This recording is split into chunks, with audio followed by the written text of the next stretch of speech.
From Cleveland Stadium at Irick Field on the campus of Sarasota High School, this is the Southwest Florida Football High School Game of the Week. And tonight we're in the playoffs, the 7A playoffs tonight between the Pinellas Park Patriots and the Sarasota Sailors. And a good evening, everybody, whoever might be watching to us tonight. Doug Miles and Ed Schneider with you as we get set to bring you the first Sarasota playoff game in more than 6 years, Ed. And it's been a long time since there's been one here at Irick Field. And Sarasota, as we talked about all season long, has really had an up and down season, but mostly ups if you throw out last Friday's game, Ed. But they made it with 3 district wins in a row and a chance now to make a little noise in the playoffs. That's right, Doug. They are up when it mattered, winning those 3 district games in a row to win the district outright and earn the honor to host this first round playoff game, something that should be of an advantage to them. They host Pinellas Park tonight, the Patriots, coming in with a 9-1 record, but this is their first game against an opponent outside of Pinellas County, and I think even though they're 9-1 versus Sarasota's 5-5 record, I think Max Preps is probably a little closer to more accurate on what the value of these teams really are. They only have Pinellas Park ranked 17th in the state versus Sarasota 18th, and a .6 difference in power ranking, even though the huge difference in the record. So I guess we'll get to see if it's true that the football here in Manatee and Sarasota County is much stronger than what they play up in Pinellas County tonight. Yeah, a lot of local teams in the playoffs: Manatee, Riverview, Booker, Venice, and Cardinal Mooney. So a lot of good playoff action in both Sarasota and Manatee County tonight. And Palmetto as well. Palmetto as well. Not forget about that. Port Charlotte and Charlotte down a little That's south true. of us. In the 3-county area, we've got 8 or 9 teams that are in the playoffs, and I'm sure a handful of those are going to win tonight. And so we'll be trying to figure out, Doug, where we're going to head for a second-round playoff game next week. Yeah, we won't know right away at the end of the game, but we'll be somewhere. We'll let you know. Just go to our website or at ustream.tv, DougMilesMedia.com, either one of those places, and we'll post that information. But looking forward to a good one tonight. It's a bit of a rainy night here in Sarasota. Drizzled a little bit before the game, a little bit harder shower, but looks like it's cleared up a little bit. Breeze blowing across the field right now, and fans are still coming in. A bit of a sparse crowd. We hope some of the Sarasota fans are still making their way into the stadium tonight, but first time in a long time that we've had a game here. I know you did one back in, I guess, 05, Ed, the big game here at Irick Field with, was it Booker and Sarasota? Right? No, it was Riverview and Sarasota, regional final. Right.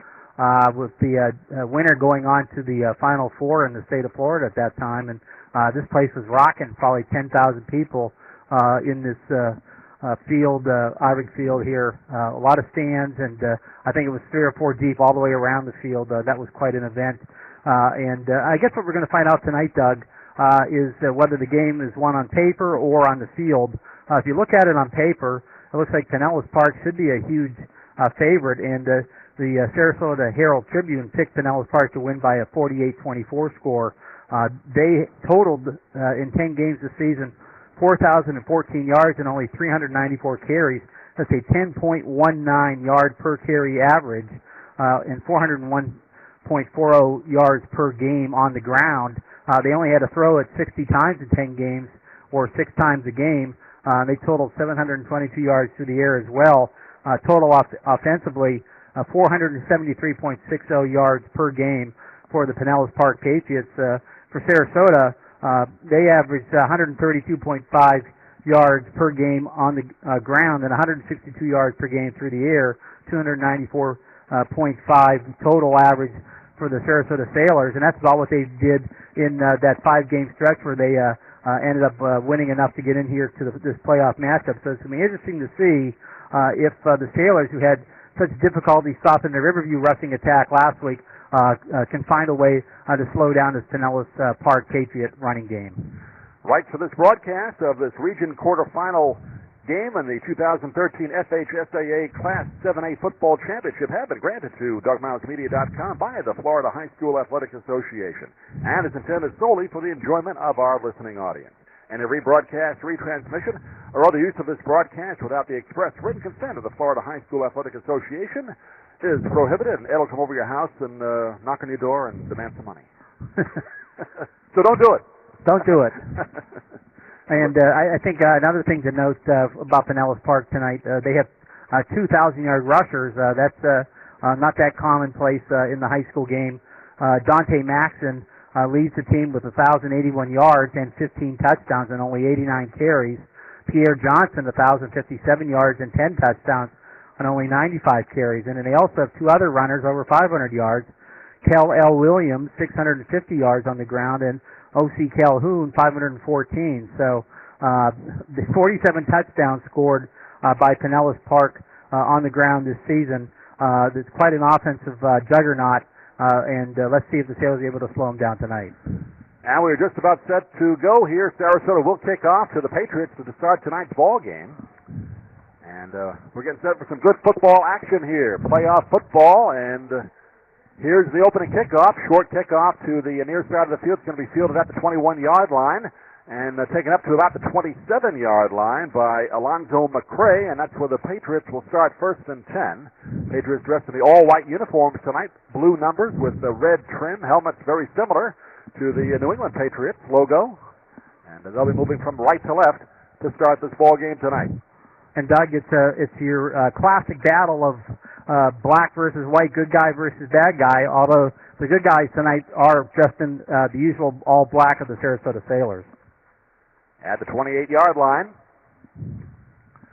Patriots starting, and we expect a lot of running tonight, led by their quarterback, Angel Addison, and he turns around and hands it off, and not much room at all there. The Sailors swarm him, the running back, and bring him right down, and that was Williams on the carry.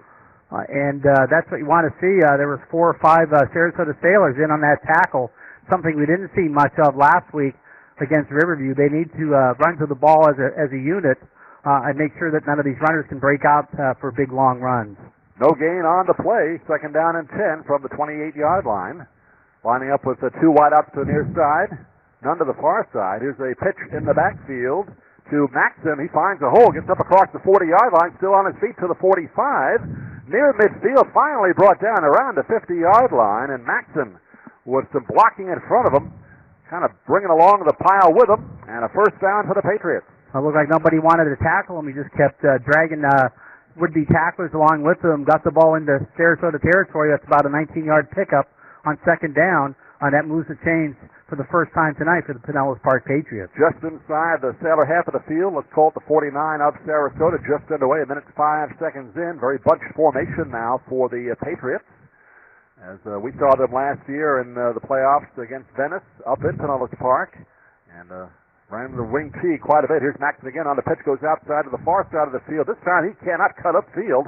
Sailors read that well, holding it to about a 1-yard gain. So a good job by Sarasota there after a long run to hold Maxson to about a 1-yard pickup. Well, it's definitely a running formation, a tight formation. Nobody split out wide, and they had a wing back on the right side off tackle, and one back behind the quarterback. It was just a quick pitch following the wing back for the short gain. Second down and 9. This time the ball on the far hash mark at the Sailor 48. Turn around again, hand off, Maxson up the middle, finds a hole and plunges through, gets down inside the 40, down around the 38-yard line. And he did that pretty much all by himself there. Found a bit of a hole and did the rest, so picked up another first down for the Patriots. Well, if you're going to have an effective wing T attack, you got to have a fullback that can run up the middle. And so far, Maxson showed some good power inside for the Patriots. Press set of downs at the Sailor 38-yard line. And again, setting up in that bunched formation. And a little motion by the Sailors. Here comes the flag. It's going to be encroachment on Sarasota. They were in the neutral zone. An easy 5-yard pickup for the Pinellas Park Pirates. It's not what the Sailors need at this point. Angel Addison, very much on the old hesitation count there as well, takes it down to the Sailor 31. And a first and 5. Now they're looking over at the chains on the far side. One of them being held horizontally there. Might have been something broken on the chain, so they're taking a look at that right now before they can resume play. I never saw the chain break before, Ed.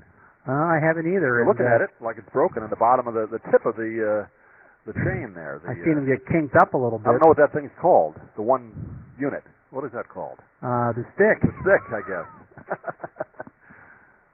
Move the sticks, baby. The left-hand stick, or the one closest to the Sailor end of the field, but it looks like they fixed it now. 1st and 5 at the Sailor 31. Bunch formation again. Angel turns around.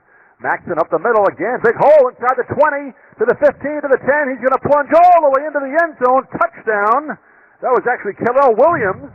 And touchdown for the Patriots. Williams and Maxson, very similar build, number 5 and number 6, but Kellel takes it in for the opening score, and the Pinellas Park Patriots come down in 1:41 for the first touchdown. That's Kellel Williams, named after Superman, literally by his parents. He's a 6 foot, 240-pound junior. He showed good speed to go along with that power inside as he rumbled into the end zone for the first score of the night. And they go 72 yards on that drive, and they're going to go for 2 here. Interesting. Angel hands it off and comes up short. No good on the 2-pointer. That's an interesting call, Ed, going for 2 this early.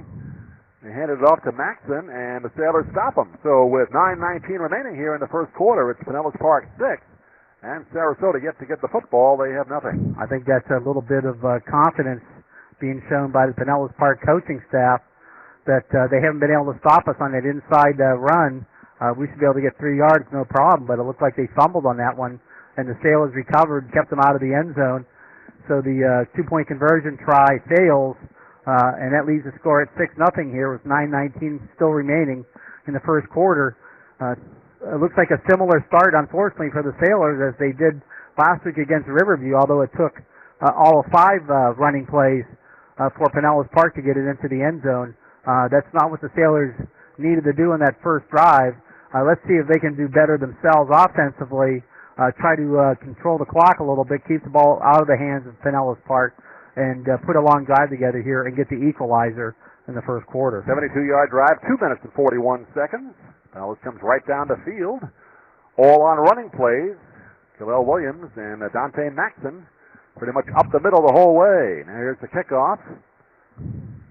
And it goes to about the 10-yard line. Sean Bain picks it up there. A little hesitation as he gets up across the 20-yard line, cuts outside, still on his feet to the 30, to the 35. And that's where we pushed out of bounds over at the 35-yard line. Good field position for the Sailors to start their first series on offense. Good patience shown by Sean Bain on that return. He was bringing it upfield slowly, looking for the opening. He was able to bounce it outside towards the far sideline and get it up over the 35-yard line, giving the Sailors decent field position to start this initial drive of the game. And the Sailors led by their quarterback, Colin McNeil. Justin Austin, key running back, just short of 1,000 yards in the regular season for the Sailors this year. And they line up with 2 wideouts to either side of the line.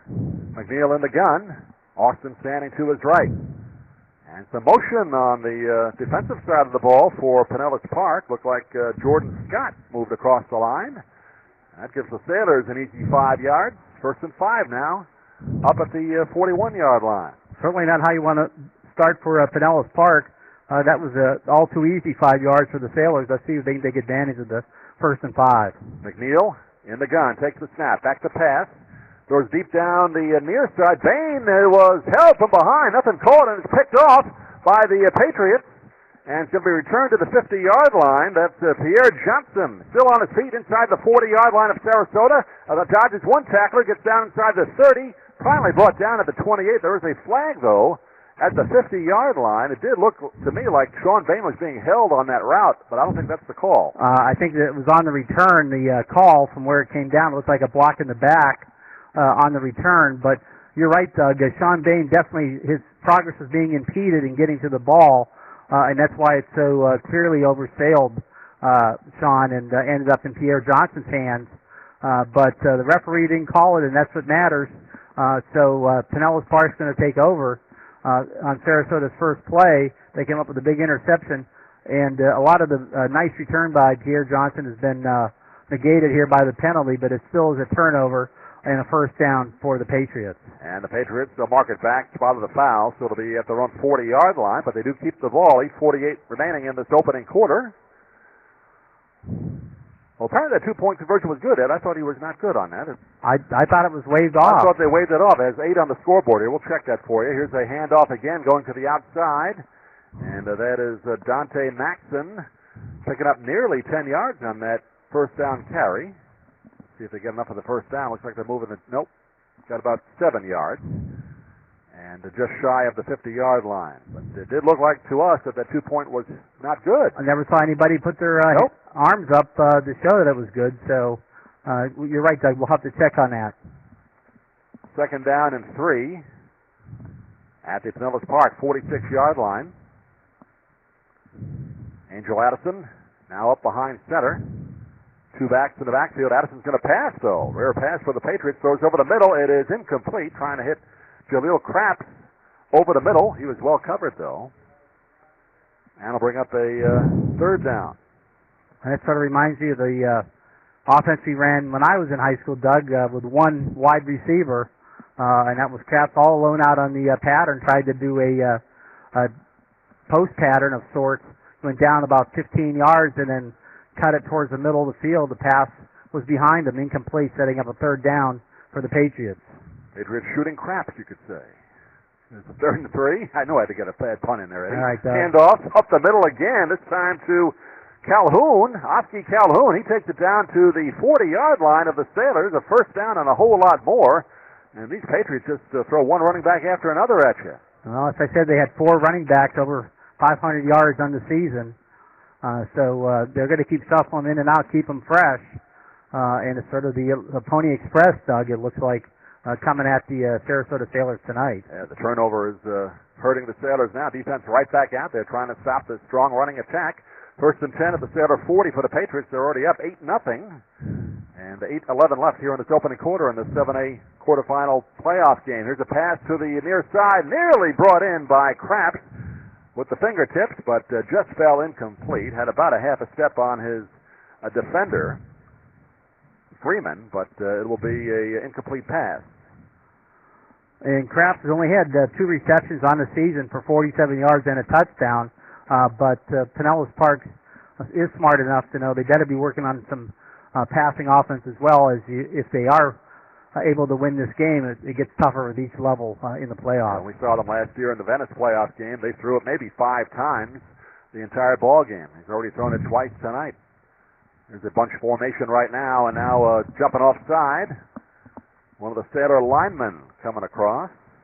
And you can't be any closer to the ball than that. That's the nose guard right on the ball. You're taught from day one in practice, watch the ball, don't listen to the count.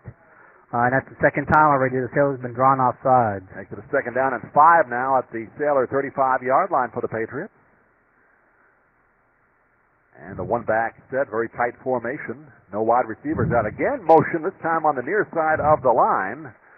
And that was Silas Jones jumping off, and Sailors just giving away yardage here. 10 yards on 2 consecutive offside penalties. Free first down without a snap for the Pinellas Park Patriots. It can't get much easier than that. That's a sure sign, lack of discipline on the Sailor defense so far. I know they want to try to get in there and stuff this running game, but you got to have discipline, especially at this point of the season. Hey, everybody knows what play's coming. It's a running play here. It's just the same formation over and over. Now one of the tight ends in motion. No, it's a passing play, and here's the pass to the near side. The same play as before. Almost a great catch. Diving attempt incomplete. And that was Marcellus Ware on the near side around the 10. Just couldn't haul it in. He was very well covered that time, though, by Devon Freeman. Bring up a second down and 10. Well, I thought it was going to be a running play there, but they fooled me. Well, what they like to do is have motion one way and roll the quarterback out to the short rollout and bring the receiver from the far side.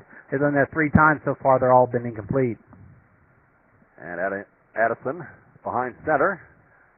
And that's Maxson jumping to the other side in the backfield. And now we get a flag down. And it's going to be encroachment once again. Yeah, another offside on the defense. And that's 3 on this drive alone for the Sailors. Takes it down to the 25-yard line. So now they're off to a good start tonight for the Sailor team that made the playoffs with 3 consecutive district wins. But right now facing a very tough running offense here of the Patriots. Second down and 5. Here's a high pitch, and it comes loose. Sailors could fall on it here. Let's see. Comes back to the 34, but I believe the Patriots got it back. A high pitch to Dante Maxson, and he was able to fall on it. It was not a good pitch at all. Maxson was lucky to be able to get a hand on it to sort of knock it down. Even though there was 3 or 4 Sailors around it, Maxson was able to fall on it to retain possession for the Patriots, setting up a 3rd and long situation now. Let's see if the Sailors can find a way to stop them here and get the ball back. Loss of about 8 on the play, back to the 34-yard line of the Sailors. 3rd and 12, let's call it. And here's a hand up, kind of the end around inside the 20-yard line. Down to the 10-yard line is Pierre Johnson inside the 10, and a 1st and goal coming up for the Patriots. Good run to the near side, cut up field, plenty of room. And just when you think you might have these guys stopped, they come up with a big play. Pierre Johnson was lined up as the wing back on the right side, came across the formation and got the handoff and went to the left and was able to turn it up. There was no contain there on the right end for the Sailors. And that was a big gainer for Johnson. At the 8-yard line of the Sailors, 1st and goal, Pinellas Park. They're already up 8-0, 6:43 remaining here in this opening quarter of the 7A regional playoffs. Here's a handoff, and nothing doing there. Sailors bunching up the runner, and they got all over Osti Calhoun there, who scored just a few moments ago. Pushing him back to around the 10, loss of 2 on the play. 2nd and goal now for Pinellas Park. They tried that inside handoff again, straight ahead. That time the Sailor defense rose up to stop them and throw them for a loss, setting up 2nd down here for the Patriots. Just outside the Sailor 10-yard line. Addison behind center. Maxson takes the handoff, going to the far side, trying to cut up field, and the Sailors cover that beautifully, preventing him from picking up any yardage. Keeps him right at the line of scrimmage. And it'll be 3rd and goal now, so the Sailors have a chance to really put together a good kind of a goal line stand, if you want to call it, out at the 10-yard line. Now they're pushing it back to the 11. And that was nice defense. They set the edge that time on the left side, forced the runner to cut it back in, and the pursuit got there. There was 3 or 4 Sailors right there to throw him for the 1-yard loss, setting up this 3rd down situation. 3rd and goal from the 11-yard line. Ball on the far hash mark now, down to 5:20 left in this opening quarter. And here's Johnson on the hand up to the near side again, to the 5, to the goal line, and he is in for the touchdown. Just got in the near pylon there. He was being pursued, and they ran into the fence there, but he's okay. And a touchdown for the Patriots. And that was that same misdirection play. Johnson was lined up as the wing back on the right side, just came across the formation, got the inside handoff, went over the left side. There was no contain that time for the Sarasota Sailor defense, and he made it relatively easily into the end zone there with the 2nd score for the night for the Pinellas Patriots, Pinellas Park Patriots. And Pinellas Park goes 60 yards on that drive after the interception. And again, they're going to go for 2 here. And in the backfield is Oski Calhoun. And a fake handoff. Addison throws to Calhoun for the 2-pointer. Out of the backfield. And with 5:08 remaining here in the first quarter, Pinellas Park has scored on their first 2 possessions, and they have a 16-0 lead. Yeah, and that was Pierre Johnson getting the 11-yard touch. 11-yard, Doug? 11-yard touchdown run there for the 2nd score of the evening for Pinellas Park. And that time they ran a nice little play, getting Calhoun out of the backfield all alone on the left side of the offense. He's able to walk in with a short pass for the 2-point conversion. That makes the score 16-0 in favor of Pinellas Park. And I guess that tells us, Doug, that the first 2-point conversion was good, even though we didn't see, neither one of us saw the referee really signal that after the first score. But it's been relatively easy so far for the Patriots. And Sarasota certainly didn't help themselves that time with 3 offside penalties, encroachment penalties, that gave a free 15 yards to Pinellas Park, including 2 back-to-back that gave them a first down without having to snap the ball. So so far, not a very good performance by the Sailors. I was wondering if they were going to have a hangover after that tough time they had last week against Riverview. And so far, it looks like they might still be suffering a little bit from that, Doug. Yeah. Get run out of the building literally very quickly against this Pinellas Park team, and so far they have come down on drives of 72 yards and of 60 yards. That time it took 3 minutes and 40 seconds to go 60 yards. And Pierre Johnson with the 11-yard rumble for the touchdown. There's a kickoff coming to the near side. It's going to go out of bounds at the Sailor 30, so Sailors get a break there. Get some good field position right now, but they really need to do something on offense. Can't turn it over, obviously, and you got to build a drive here just to get some confidence in your offense with 5:08 remaining here in this opening quarter. Well, they need to put together a drive here for a couple of reasons. Number one, like you said, get some confidence in the offensive flow of the game. And number two, they need to keep the defense off the field. They've been on the field here for 2 touchdown drives by Pinellas Park, and that last drive was 13 plays, including the 3 encroachment penalties. So they need to give the defense some rest and get some points on the board at the same time. Colin McNeil now lines up his offense. 2 wide out to the far side, 1 to the near side. Justin Austin standing to his left in the backfield. Here's the snap, hands off to Austin. Little stutter step hesitation. Now he goes forward, gets up across the 40. Good second effort. Looks like he's going to be brought down maybe a 2-yard gain, but he picked up about 8 yards, up to the 42. Nice running there inside by Justin Austin. He was lined up to the left of the quarterback, took the inside handoff, went over right guard, right tackle, found a hole, and with good second effort was able to get 8 yards out of it, setting up a second and short for the Sailors. Out at the Sailor 43-yard line, so they're going to spot it. So good run by Justin Austin on first down. They line up with 3 wide outs to the far side now, 1 to the near side. McNeil again to the gun, takes the snap, hands off Austin, straight up the middle, finds a hole, cuts back, and this time it closes up kind of quickly, but near the first down at the 45. Let's see if he got it. Yep, he did. Referee says go, move the chains. Up to the 46. So first down, Sarasota. Same play that time to Justin Austin. Took that inside handoff from the left side to the right, but the hole closed it a lot more quickly that time by Pinellas Park, but it still was enough to move the chains. First and 10 for Sarasota. Same formation. This time they go 2 wide outs to either side. Austin in the backfield again, standing to his quarterback to right. McNeil takes the snap. Hands it off again to Austin. They're doing a Pinellas Park here. Finds a hole up the middle, across midfield, down inside the 40-yard line of Pinellas Park. Another first down. Austin doing a good job on this drive, picking up big yardage. Nice blocking at the point of attack. There was a big hole there for Justin Austin. That was just a straight handoff, quick hitter, a dive play over the right side of the offensive line.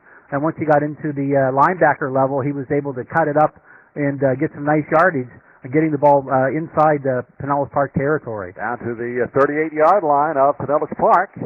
Sailors on the move here. McNeil back to pass. Here comes the rush. There's a little screen pass over to Sean Bain, and he's going to be brought down for maybe a yard pickup. Basically got back to the line of scrimmage, and the Patriots read that well. They were putting a lot of pressure on McNeil there. Yeah, that's that wide receiver screen that they try to have the receiver come in, get in behind the offensive lineman, and cut it across the field. But the Pinellas Park had that one read well. Really nowhere to go for Sean Bain on that play. Picks up short yard. He's setting up a second down situation. Yeah, about a yard, let's give him. So second down and 9, down to 3 minutes remaining here in this opening quarter. Sailors trailing at 16-0 to Pinellas Park. McNeil takes the handoff, rolling to the near side, wants to throw it, throws a little bullet pass, trying to hit Sean Bain, and just went by him. I think Sean Bain was expecting that pass to come at him right then, and it'll be a 3rd and 9 now. They tried to play action, faking to Justin Austin off the left side, and then a short rollout here to the right side, and they flooded the zone, but it was the short side of the field, and it was well covered by Pinellas Park, setting up a 3rd and long situation now for the Sailors. Big play right now for the Sailors is to try and keep the chains moving here. Let's see if they can do it. They're at the 38 of Pinellas Park. There's some motion by the Patriots on the defensive side of the ball. Looks like Rashawn Watson stepped across, and the Sailors will get the benefit of 5 yards now, make it a little bit easier. The 3rd down and 4 now at the 33-yard line of Pinellas Park. So that gives you a little more options here. Well, it sure does, and at this point, I would say, certainly with their punting game, Doug, they should be in 4-down territory. So let's see if they keep it on the ground here a couple times and try to pick up a key first down. Bunch formation with two wideouts split to either side. Here's McNeil, back to pass, towards the near side, complete to Bain, escapes one tackler, able to get ahead down near the 25. Let's see if he got enough for the first down. And he did. Good job by Sean Bain. He was being grabbed as soon as he caught it, but able to wrestle away and pick up that first down. Nice job. So much for my strategy of keeping it on the ground. They went right back to Sean Bain. He was able to find an opening that time and pick up a key first down to move the chains for the Sailors. At the Pinellas Park 25-yard line now. Ball on the near hash mark. Sailors moving from left to right here in this first quarter, dressed in the all-black uniforms tonight. Here's Austin with the handoff. This time read very well by the Patriots and stopped by Antonio Harris, big lineman and linebacker for Pinellas Park for no gain. Not a good read that time by Colin McNeil on the option play. That's when he should have pulled out of the stomach of Austin and kept it. He would have had some room had he done so, but there were two defenders right there to shut it down for no gain. Three wideouts split to the far side, one to the near side. 2nd and 10. At the 25-yard line of Pinellas Park. McNeil back to pass. Can't find anybody. Rolling away from one tackler. Now throws in a run to the near side. It is in and out of the hands of Dylan Cleveland. Would have been a tough catch around the 15, but falls incomplete.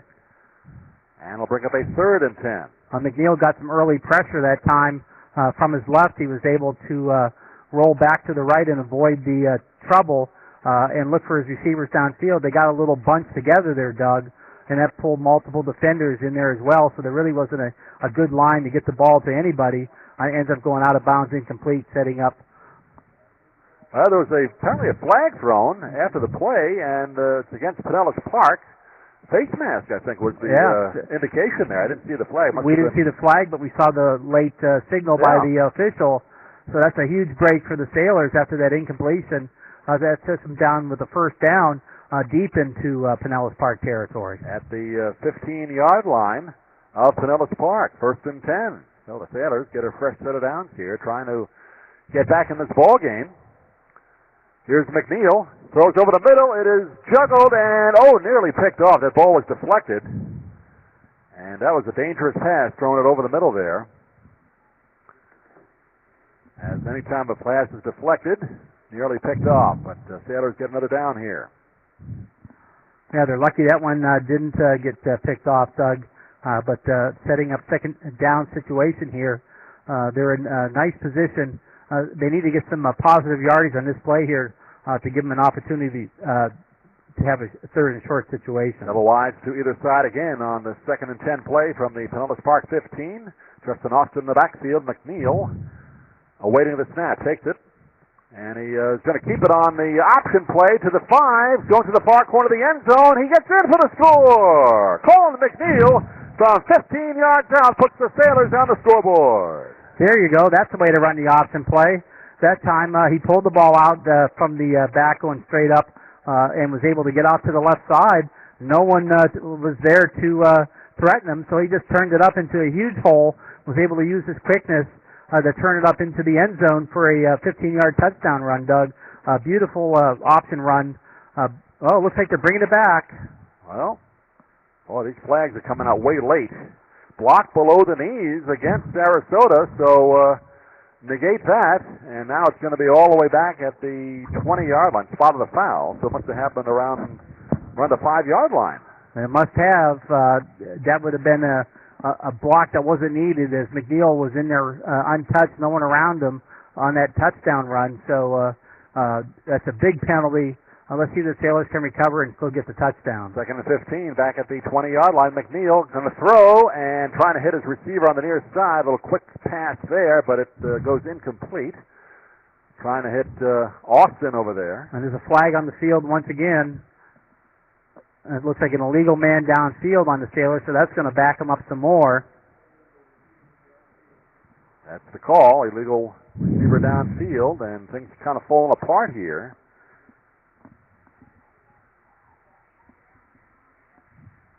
And they're going to move the ball back again. That was actually Tony Esmond trying to, the intended receiver there, just couldn't haul it in. Would have been a tough catch. And they haven't marked off the yardage yet, have they? It was at the 20 before, wasn't it? They may decline the penalty. take the down, so it's 3rd and 15 at the Pinellas Park 20-yard line. 1:23 remaining here in this first quarter. And Pinellas Park with a 16-0 lead in this 7A regional quarterfinal playoff game. Ball on the far hash mark. Sean Bain in motion from the near side to the far side. Now another bevy of flags come out, and it's going to be a false start on the Sailors. So what looked like a promising drive here is really coming apart with penalties. 3 in a row now. And they will mark this one back to the 25-yard line. Well, what was we thought a touchdown run has been nothing but penalties and going in the wrong direction here for the Sailors as they are way outside the goal line area out of the red zone. 3rd and 25 now. High snap over McNeil. He has to, no, that was blown dead before the play again. Another flag thrown on the far side of the field. A very sloppy sequence here for the Sailor offense as they got it inside the 15-yard line of Pinellas Park, but now being pushed back by penalties. Another one against Sarasota. Another false start. And they're going to mark this one back to the 31-yard line of Pinellas Park. 3rd and what is that, Eddie? 30? Well, it's they were at the 15 before to start this drive, so you get a first down to 5. At so the 5. 3rd and 25. It's not what you want to see happening here for the Sailors. That's for sure. Yeah, you had the confidence building there. Thought McNeil had the touchdown, but brought back on the blocking below the knee penalty. Now McNeil takes the snap, rolling to the near side, throws back against the grain the other way, complete to Austin. Austin down the far sideline to the 25, to the 20, to the 10, and he's pushed out of bounds near the first down marker, but there is a flag thrown back at the 20, and this may come back. I do see one Sarasota player motioning towards Pinellas Park. Holding on the Sailors. So another good play there, and it's going to be brought back. Austin made the catch over around the 25, and referee saw a hold on one of Austin's blockers, so they're going to move this one back again. And it is just being a nightmare here in the last couple of minutes for the Sailors. I just can't get a break right now. I wonder if these are Pinellas County refs, Doug. we didn't get the referee card. We don't know where they're from. I mean, that's like 5 penalties on 5 plays. I've never seen that many in a row on one Never team. seen that many in a row, especially in a playoff caliber game. 34-yard line now of the Patriots for the Sailors. Still 3rd down, 3rd and 30. McNeil, and again a flag, this time from the near side, Judge. Looks like Sean Bain moved that time. Bain putting his arms out saying, what? It's going to be another 5 yards, I think. And it's going to be against the Sailors. No. And the official gives the signal again. He's getting tired of rolling his arms back and forth. That's going to be at 6 penalties in a row. Up to the 40, so it'll be 3rd and 35. 6 penalties in a row. And they had picked up the first down there on that little throwback pass to Justin Austin when it was 3rd and 25, but I don't think you got a 3rd and 35 play in the playbook. Not too many in there that you can guarantee will work. Now McNeil behind center.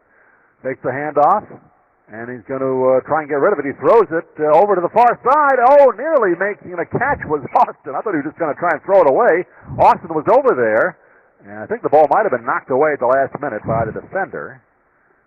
And now it'll bring up 4th down, and the Sailors, after all that, are going to have to punt it away. They had the right play. McNeil just had a little too much pressure to get a good throw out there. Austin was all alone down the far sideline as all the action was to the right side, and Austin slipped down the left sideline, but McNeil couldn't hit him, sets up this 4th down situation, and now the Sailors are going to be forced to punt.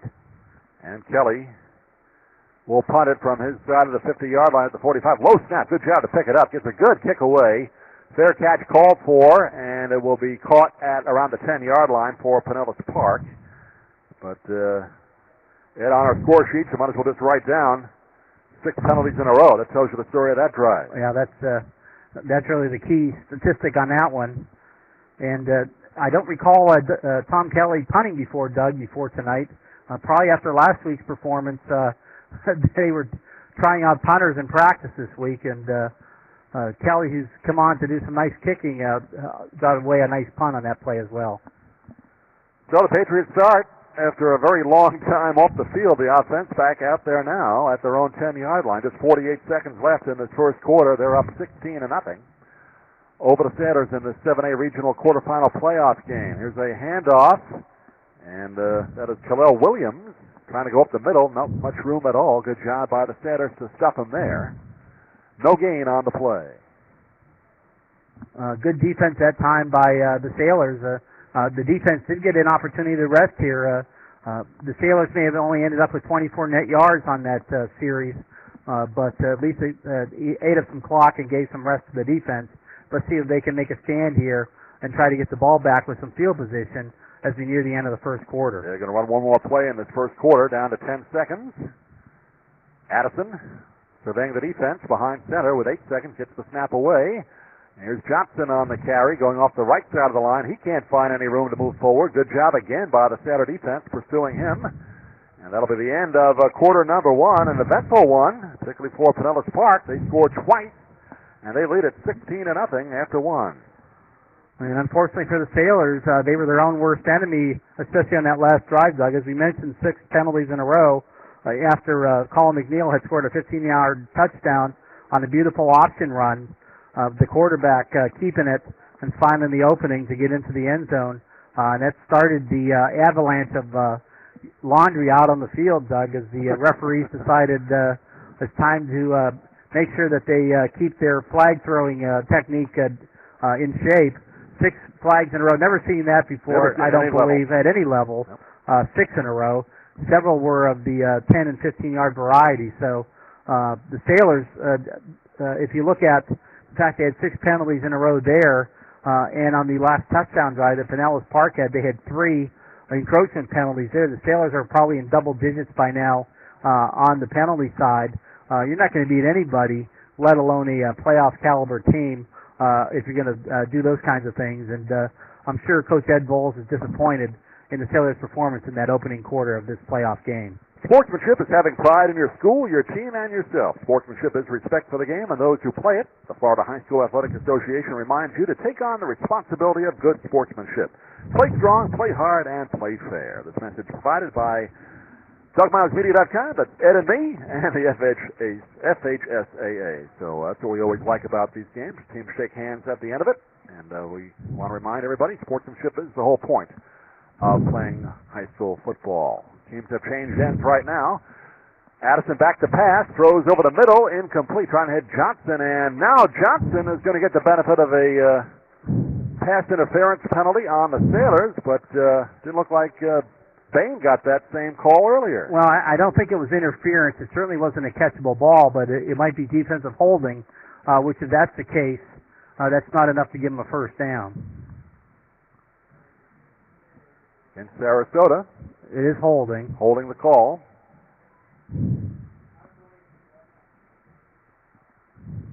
And they will mark it off from the 10. They're giving him it's a 10-yard penalty. Yep. So it's going to be right there.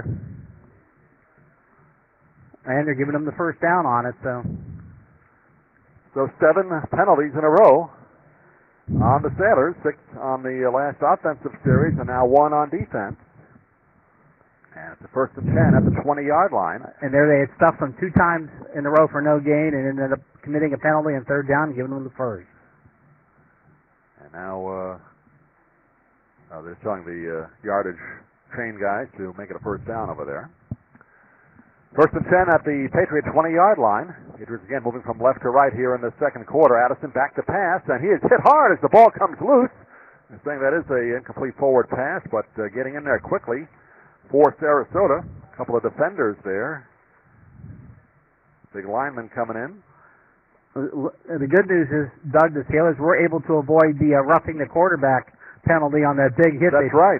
They put on that was a fair hit, Angel Addison, the quarterback for Pinellas Park. So wouldn't have been surprised if we saw a flag, though. So that does break a bit of a streak there, as the Sailors actually went a play here without a penalty.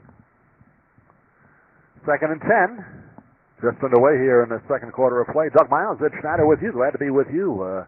Many times here at Sarasota tonight. Now Pinellas Park will take a timeout. Gives us an opportunity to remind you that tonight's game in the 2013 FHSAA Class 7A Football Championship is sponsored by the Florida High School Athletic Association. The FHSAA is a democratic organization with a membership of more than 780 middle and senior high schools, all committed to ensuring that Florida's student-athletes can compete fairly and equitably in an educational environment. Florida High School Athletic Association, building leaders through teamwork, sportsmanship, and citizenship. And Doug, getting in those qualified required reads here. This is the playoffs. And FHSA requires some paperwork, but we're happy to do it. Happy to do it. They're ultimately the ones that are able to coordinate all this activity. A great time of year in Florida for high school football. Playoffs at 8 different levels, and it's something to see here, all the activity this time of the year in Florida. 2nd and 10 at the 20-yard line for the Patriots. Bunch formation again. Here's Johnson, a little pitch to him, going to the far side. Gets some blockers ahead of him and gets out to the 25, maybe the 26. Pickup of about 5 yards on the play. Let's see where they spot it. 6-yard pickup. So it'll be 3rd down and 4 now. And Sailors would love to force the Patriots to punt it away here. Patriots have scored on their first 2 possessions of the game. One score results after an interception.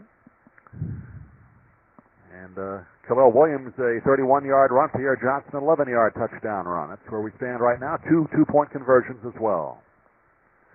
3rd and 4 at the 26-yard line. Addison, pitch to Johnson again. Same play. And does not make it. Tripped up as he tried to cut upfield. And this will bring up a 4th down. No gain on that play. Well, they're going to give him a yard here. It'll be 4th and about 2. And let's see if Pinellas Park, it looks like they're going to set up to punt it here. I would think so, Doug. That was excellent defense by the Sailors. They ran Johnson 2 times in a row. He was lined up as the right wing back. That time he took an inside pitch, tried to get over the left side, and the Sailors were able to hold it to a 1-yard gain and force this punting situation. And Addison is also lining up to punt it. Takes the snap, steps into it. Pretty good kick, high kick. Going to bounce at the Sailor 40, and it'll bounce at the 35 and go out of bounds. Looked like the Sailors were going to try and block it, then they kind of pulled off it. And a good kick was kicked by Addison. It didn't look like they almost had a chance to block that. Well, it looked like they wanted to put pressure on. It looked like they weren't really in a position to try to lay out and block the punt. Because certainly there's a technique to where you aim to try to block the punt. You don't want to hit the punter. You want to pick a spot where it's going to be coming off his foot. Tried to force maybe a weak punt, but it ended up being a pretty good punt there by Addison.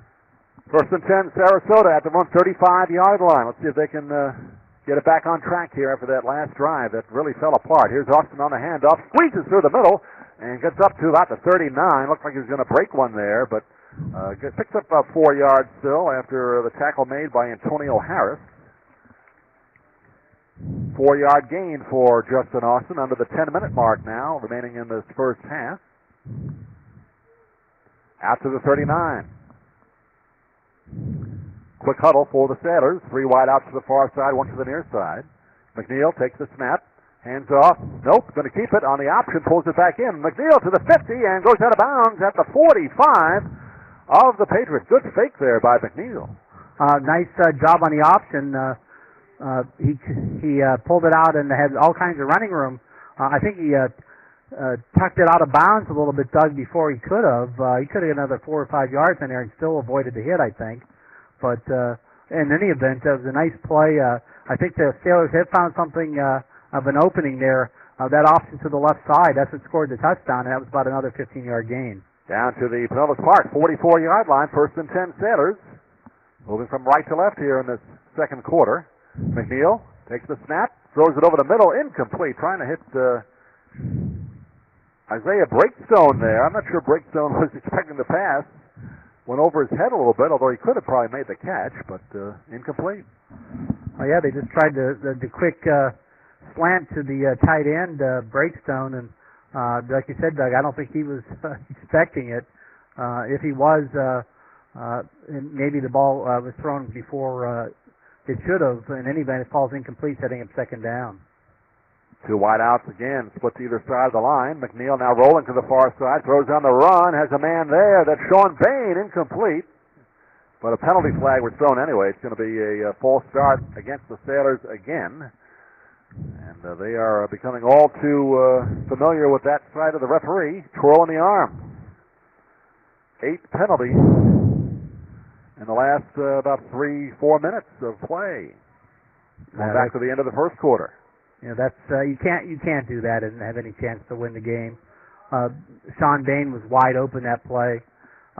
If that would have been a good play, he would have been able to catch that and turn it up the field and maybe scored on it. Instead, everybody's stopping on it. It's it's a dead ball and back the Sailors up. To the 49-yard line of the Patriots, second down and 15 now. McNeil, back to pass, throws deep down the far side. It is up and a bit overthrown, trying to hit Bain over there. He was well covered, though. And it will bring up a third and 15. I thought that was a pretty good throw. I like the way McNeil put some air under it. Tried to give Bain a chance to run under it. I don't know if Bain's maybe hurt a little bit, Doug, or not, but he doesn't seem to have that bit of speed, that overdrive that we've seen him have at times this year. I thought he was going to be able to run under that one, but instead it falls incomplete, setting up second and long for the Sailors. Third and long, excuse me. Yeah, Rashawn Watson doing a good job of covering Bain on that pass pattern. Third and 15. Again, 3 wide out to the far side, 1 to the near side. McNeil, look out! He's going to be sacked back at the 40-yard line, and coming in there quickly was Antonio Harris, putting a lick on McNeil. That's a big sack. That moves the Sailors way back. Definitely, they're going to be in a punting situation now. Big classic linebacker blitz there, Ed. I mean, he was unmolested at all as he came through the line. Just nobody there. He was unblocked. McNeil didn't have any chance to avoid that rush and sets up the punting situation for the Sailors. And Kelly takes the snap at his own 25, gets a decent kick away, going to bounce and take a Sailor roll. And it will roll out of bounds at the Pinellas Park 28-yard line. So another drive kind of stalled by some penalties and a good defensive sack of the quarterback. And the Pinellas Park gets the ball back at their own 27 is where they're going to mark it. And the Sailors had what looked like a promising drive once again. It ends up after the sack being a net of only 5 yards, Doug. And they just can't seem to string anything together when they get some flow going, and the penalties is a big part of that. And give the Pinellas Park defense some credit. They've made a couple big plays themselves. So let's see if the Sailor defense rise to the occasion again, try and stop this juggernaut of a running game for the Patriots. They've averaged 400 yards a game this season. Unbelievable numbers there they put up. And there's a handoff to the far side to Calhoun. Calhoun takes it across the 30 to about the 34-yard line, 4-yard pickup. Second down and 6, coming down to 8 minutes remaining in the first half. Looks like the rain has pretty much left the area. Some umbrellas still up, maybe a slight drizzle out there, but doesn't seem to be affecting the field too much as far as players slipping around or not. Addison, here's the pitch to Johnson. Johnson going up the left side of the line, and Johnson takes it up to the 30, maybe the 35-yard line, and a gain of about 2. And it'll bring up a third down and short now. He's going to get about a 3-yard pickup there. 3rd and 1 coming up. Taylor's doing a little better job on stopping Johnson, but giving up too much yardage on the first down runs inside, setting up a 3rd and short situation now for Pinellas Park. This would be huge if the Sailors can find a way to make a stop right here. 2 running backs in the backfield, bunch formation. Again, on the far side of the field, far hash mark. Addison pitches it, and going to be brought down close to the first down marker. I believe he's got it. And that was Dante Maxson on the carry. Helmet comes off, and he just got enough for the first down. That was a nice bit of defense. In fact, Maxson actually got hit behind the line of scrimmage, but he was able to bounce off of it and just get a couple yards there, enough to move the chains and a first down for the Patriots. Just short of their own 40-yard line, 1st and 10, 6:45 left in the opening half here. 16-0, Pinellas Park on top. Good contingent of Patriot fans made the trip down from St. Pete. Here's a handoff, and the ball came loose. Looked like it popped loose there around the 40-yard line. It and did. the Sailors got it back. They got it. Yeah, they didn't have a very good mesh point there on that inside handoff to the fullback, and the ball popped loose, and there was 3 or 4 Sailors right there to jump on it. That's what the Sailors needed here. They've struggled in this game, mostly thanks to penalties, but with the turnover now, they have the ball inside Patriot territory at the 40-yard line. Let's see if they can take advantage of the short field, Doug, and get a score here to cut this deficit in half. And also try and pay him back for Pinellas Park scoring after they got the ball on an interception. Let's see if the Sailors can do something with this turnover here at the 40-yard line. Here's McNeil behind center, hands off to Austin, trying to the outside. He grinds it whole, gets to the 30-yard line, drags out of bounds to the 25. Could have also added on maybe a late hit there. He sure was out of bounds there when he got hit, but referee was right there and didn't call it. But give Justin Austin credit. It's a nice 14-yard gain to pick up the first down. Timeout by Sarasota, and it is a 14-yard pickup down to the 26 of Pinellas Park. Ed Volz, who we've talked about the last few weeks, making that announcement about 5-6 weeks ago that he will not be returning to the Sailors, leaving the coaching profession, at least for a while, but he told his team that, and ever since then, they reeled off 3 district wins in a row, got them into the playoffs, not only into the playoffs, but winning the district outright, and getting a home playoff game here tonight. So he's got to feel very proud of his team after really an up-and-down season. We've seen them play very well and seen them play not so well, but also going up against some powerhouse teams like Venice and Manatee. And that mid-season time when they were playing Venice and Manatee, they did suffer some key injuries at that point as well. Right. And once everybody came back, got healthy there, that was sort of aligned with the playoff run that they made. Let's face it, you got to have your best players if you're going to play at a high level, and that was certainly part of it. 1st and 10 for the Sailors at the Pinellas Park 26-yard line. They line up in the I formation. 2 wideouts split to the far side. McNeil drops the snap there and able to fall on it. Back at his 28, so not too bad. Only loses about a yard, maybe 2, but not a great exchange there from center to quarterback. And maybe the ball is a little bit slick out there from the weather, but Sailors keep the ball now. It'll be 2nd and 12. Yeah, you didn't need that there coming out of the timeout. I'm sure they had something special called on that play, and instead it ends up being lucky that they recovered it, setting up the 2nd and long. Yeah, they go from the I formation back to the quads. That means 2 wideouts either side. Austin in the backfield with McNeil, and now we get another flag on the far side of the field, and that dreaded circular motion by the referee. Another false start on Sarasota. Yeah, it's 9 in a row, Eddie. 9 penalties in a row. Not exactly in a row, but for consecutive penalties on Sarasota. They certainly are in double digits in the number of penalties so far in this game, and they're going in the wrong direction once again here after another promising start to this drive. 2nd and 16, let's call it. McNeil rolling out. Throws on the run to the far side of the field and incomplete. Sean Bain over there. Ball was tipped but goes incomplete. Bain pretty well covered. And we'll bring up a 3rd down. Yeah, very well covered. That maybe is one that McNeil shouldn't have thrown, but he really had no secondary receiver to throw it to in the event that he was covered. So fortunate that it falls incomplete.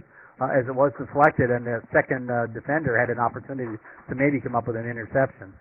So a big play right now for the Sailors. Try and get a first down somehow at the 32-yard line of Pinellas Park. Quad formation again. McNeil takes the snap. Here comes the rush. Throws to the near side to Austin. Caught at the 30. Dances down the sideline to the 25 and pushed out of bounds there. So it'll be short of the first down. And I'm going to guess they're going to go for it here. I think it's probably a little too A far. little bit out of the range, perhaps, It's of about a Kelly. 42-yard field goal attempt from here. And the wind is blowing in the kicker's face from this side of the field. Well, it looks like the offense is staying on the field here. So it'll be 4th and 9. Looks like they'll mark it back at the 20. Where'd they mark it here? 26-yard line. Well, right on the 25. All right. Well, 4th and 9. Sailor's going to go for it here. See if they got a play in the book here. Pick up a huge first down if they can. McNeil takes the snap, goes to his right. He's in trouble, and he's going to slip and be touched down back at the 37-yard line. That snap went to McNeil's right. Never could get the footing. And the rush came in, and that's it. Turnover on down. That was number 1, Jaleel Craps. He was right in there unblocked in the face of McNeil. McNeil tried to avoid him and slipped down on the wet turf. Was covered up right there. That's a 11-yard loss on the play. And on 4th down, it turns the ball back to the Pinellas Park Patriots. Sarasota unable to take advantage of that great field position at the 40-yard line of Pinellas Park. Pinellas Park now at their own 36, lining up with 3 wideouts right now, 2 to the far, 1 to the near, but the quarterback's going to keep it on his snap and rumbles across the 35 to about the 37. They line up in a short passing formation, and the quarterback, Addison, keeps it himself, picks up, maybe a yard. That's all they're going to give him. Addison does run it occasionally. Has had some big runs on the season. But that time the Sailors were ready for it and held them to the short gain. 2nd down and 9. Under 5 minutes remaining. 4:50 left in the first half. Pinellas with the 16-0 lead here. First, 3rd playoff appearance in a row for Kenny Crawford, the head coach. Here's Addison running with it. Gets outside to the 40 to midfield and knocked out of bounds. He was a market after he was pushed out. First down for the Patriots. As we're saying, Kenny Crawford, head coach of the Pinellas Park, 3rd playoff appearance in a row, but they have not won a playoff game under his reign. They've been knocked out in the first round both previous times. Last year against Venice. Addison able to pick up about 11 yards on that scamper. Moves the chains. A key first down for Pinellas Park as they maintain control of the ball with 4:30 left in the opening half. Same formation, double wide, far side, 1 to the near side. Now Dante Maxson lines up as a tight end. Here's a handoff to Johnson. Big hole up the middle, up to the 40-yard line, to the 35, cutting outside to the 30, and going to be dragged down from behind. Good job by Jakari Dunbar to really prevent a score there. Johnson just found a huge hole. He sure did. He didn't waste any time getting through it, and he was able to cut it up the left side. I thought he was gone, but good job by Sarasota tracking him down and keeping him out of the end zone. But they get inside the red zone, inside the 20-yard line of the Sailors, setting up first down for Pinellas Park. At the 16-yard line of the Sailors. So Pinellas Park knocking at the door again to get in the end zone here, trying to go in with a 3-touchdown lead at halftime. Ball on the far hash mark. Addison behind center. Turns around, hands it off, and going to the outside. Can't quite cut up field. Good job by the Sailors to prevent any real positive yardage there. That was Dante Maxson trying to do the old sniff on there, but the Sailors would not let him advance. Good job by the Sailors stringing that one out to the sideline. He had nowhere to cut up as there were several defenders out there. Maxson did a good job getting any yardage out of that play. Flag on the play, I believe. Looks like around the 20-yard line. Are they going to finally call one here on Pinellas Park, Doug? Yep, they're going to mark it off against the Patriots. It's going to be a holding call. So that's the first penalty on Pinellas Park in the last 10 called. It sure is. That's the first one in a long time. They had an encroachment penalty early in the game defensively, but that backs them up. Let's see if the Sailors can take advantage of that big penalty. First and 20 now. Back at the 26-yard line, fake handoff. Addison throws, and short pass incomplete. Trying to hit Maxson around the 20. And they'll bring up a 2nd down and 20. 3:40 left in the first half. Sailors desperately need to stop them here. Can't go down by 3 scores at halftime. Yeah, they need to stay in shouting range here if they can keep them out of the end zone. 2 scores down, I think they still have a shot to come back in the second half and win this thing. Steelers have always been pretty good making halftime adjustments in the games that they've been close in. Let's see if they can do that. But right now they got to hold off Pinellas Park right now. Still deep in Sailor territory at the Sarasota 26. Addison, Johnson, outside, big hole, big room, to the 20, to the 10, pushed out of bounds inside the 10-yard line. And that play has worked every time the Patriots have run it, that outside run to Johnson. He's lined up again as the right wing back just comes across the formation, gets the inside handoff, and there's nobody out there on the right side of the Sarasota defense to contain. And Johnson was fortunate, or unfortunate for him, fortunate for Sarasota that he didn't get into the end zone. He had a lot of running room there, but good pursuit by the Sailors kept him out of the end zone. Picks up about 16 on that play. Just inside the 10-yard line. It's still 3rd down and 4. Here's a pitch. Maxson, and Maxson is going to be wrapped up and pushed backwards by 4 Sailors. Good job by the Sailor defense. Not letting that play develop at all, and it makes it a 4th down and 6 now. Going to say a loss of 2 on the play. And Pinellas Park apparently has no confidence in their kicker, if they even have one. They've not gone for a extra point yet tonight, so I would imagine they're going to go for it here. Yeah, that was great defense, as you mentioned, Doug. 4 Sailors right there to stuff Maxson, trying to run inside, setting up this big 4th down for the Sailor defense. It's a critical stop right now if they can do it. At the 11-yard line of Sarasota, 4th and 6. Split backfield. Addison behind center, turns around.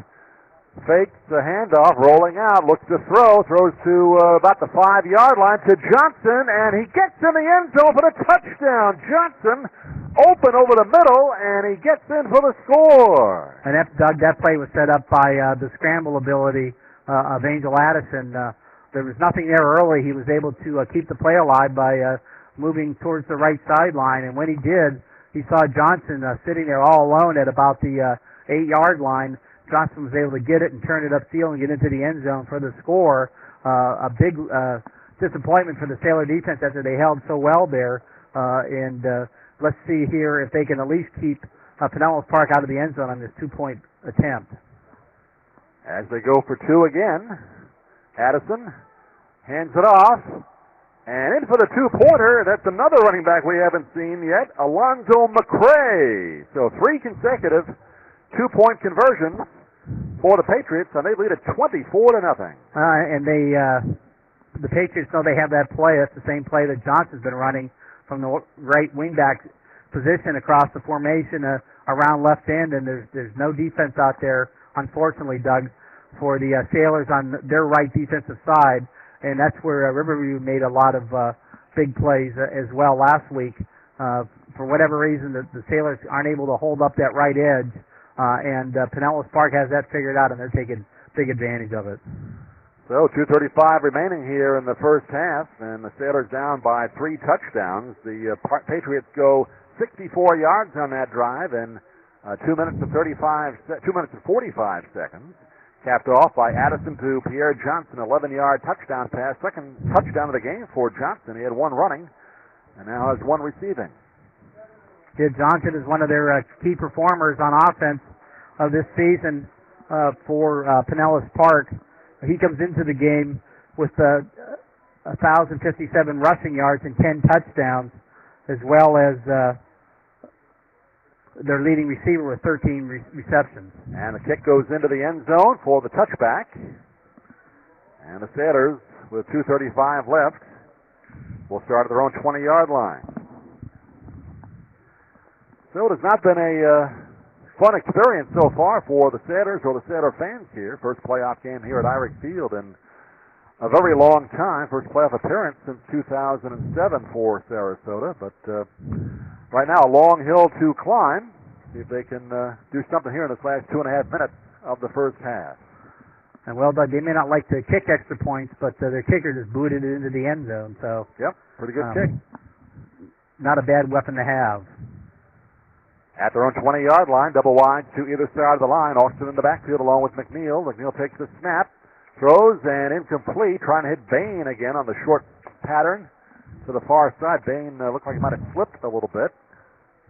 As you said, Ed, not good footing tonight for Sean Bain. Maybe shaken up a bit with an injury. Yeah, they were trying to get it out to Bain there with two wide receivers to the wide side. Bain was cutting in behind the other wide receiver, but as you mentioned, he slipped, couldn't get to the pass, and it falls incomplete. Trip wide to the near side now, one to the far side, spreading out the defense a little bit.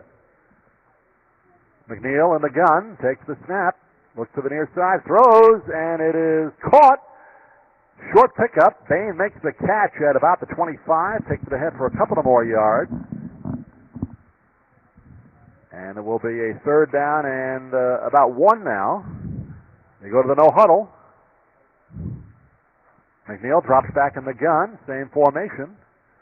Four wideouts going out in the field here. Here's a pitch to Austin, out to the 30, cuts up field to the 35, and goes out of bounds near the 40. First down for the Sailors, and they stop the clock. Well, good job by Justin Austin turning it up the left side and heading to the sideline as well, picking up the first down and getting out of bounds to stop the clock. 1:54 still remaining here in the second quarter. Let's see if the Sailors can get it downfield for a score. At their own 38-yard line. And now before the snap, they get a timeout by Pinellas Park. They want to talk this one over. They sense the Sailors with a little momentum right now. They don't want to give them too much as they head into halftime here. So Kenny Crawford wants to talk it over. Reminder, all of our games available on YouTube and on iTunes. We'll have our Press Box report posted up on YouTube and MaxPreps.com as well. And we don't quite know where we'll be next week, but we'll be somewhere, hopefully. Provided one of the local teams wins, we'll be somewhere. Hopefully we'll be able to be somewhere within a 100-mile radius. Yeah, depending on how far away it is. And unfortunately, there's probably not too many teams that are in a position to be hosting next week. It'd be difficult for another home playoff game. And perhaps Manatee would be the only one that might host, and we don't even know. And it doesn't necessarily work if they win. Yeah, so. it rotates from year to year, so it doesn't necessarily mean if you're best record or anything like that, you play at home. I think they may only host if Riverview's able to upset Fort Pierce Central on the road tonight. McNeil in trouble, and he falls down and around the 30-yard line. Touchdown there. There's a good rush there coming in was Austin Lumsden of the Patriots on a loss of about 7 on the play. That field is slicker than it looks, Doug. Yeah, it must be. We've seen a number of players slip down there tonight. McNeil several times himself back at the quarterback position. So it'll be second down and 17. Back at the 30-yard line of the Sailors. Here comes the rush. Set up a screen here. Caught by Austin at the 30. Goes outside, trying to cut up field, and goes out of bounds on the far side. At around the 37-yard line, it looks like. So not a big pickup there. Be third and long now. Third and about 13. Yeah, that was good defense by Pinellas Park. It looked like Austin might have some running room initially when he caught the pass, but they pursued it well and were able to string him out to the sideline for a short gain.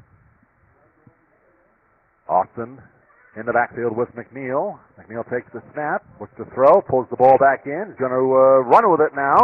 Gets out across the 40 to the 45, spins ahead to about the 46. Good run by the quarterback, but short of the first down. Will be fourth down with under a minute remaining. 4th and 2. Out at the 46. Taylor's going to go for it here with the no huddle. 48 seconds remaining here in the first half. Already set to snap the ball. McNeil in the gun, 4 wideouts. And there's some movement along the line of scrimmage. Lumsden coming across. That'll give the Sailors a first down. Wisely using the hard count there to drop Pinellas Park offside. So the Sailors are able to pick up the first down without having to snap the ball. They still have some life here. As the ball gets just inside Pinellas Park territory with 38 seconds remaining in the first half. At the Pinellas Park, 49. First and 10. Clock in motion, though. McNeil taking his time. That's the snap. Throws to the near side. Caught at the 39-yard line by Cotner.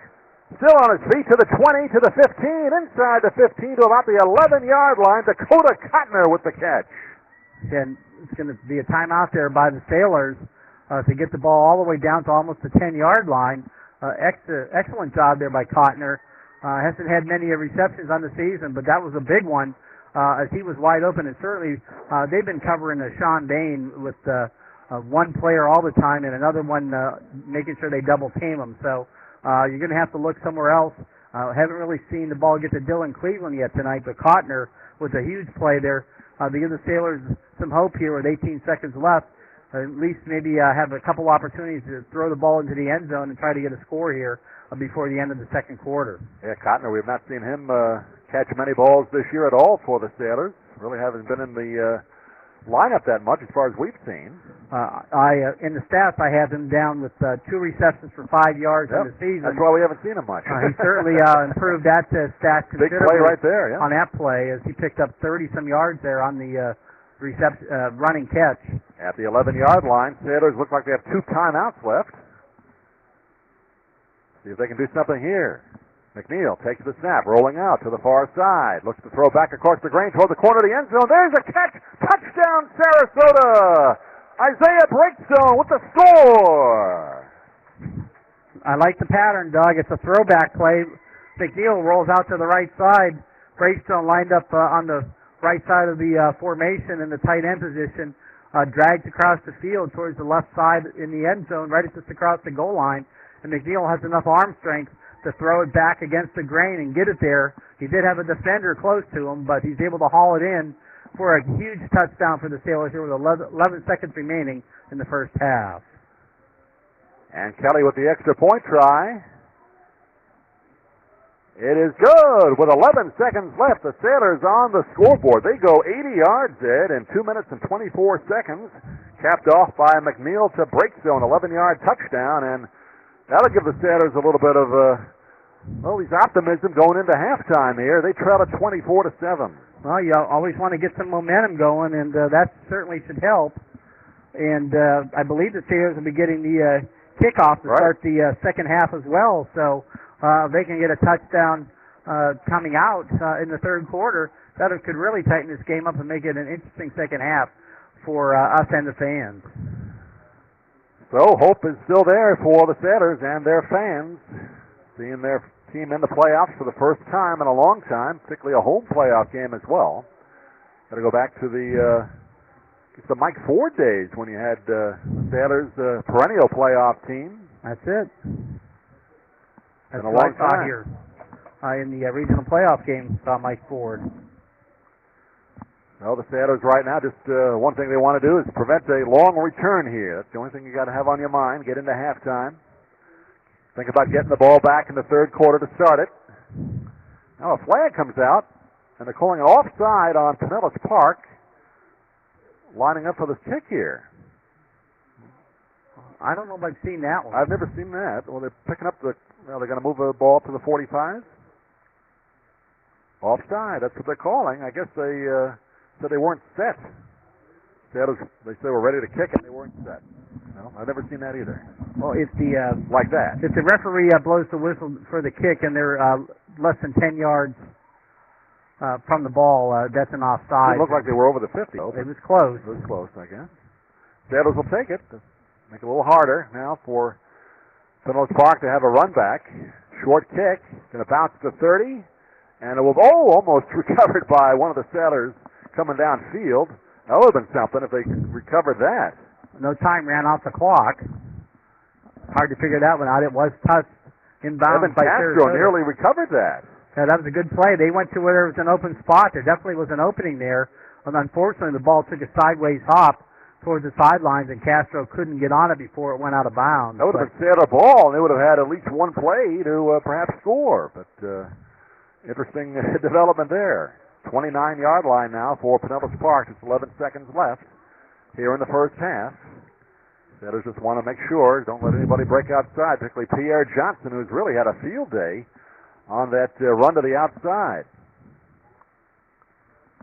Addison behind center. Turns around, hands it off to McCray.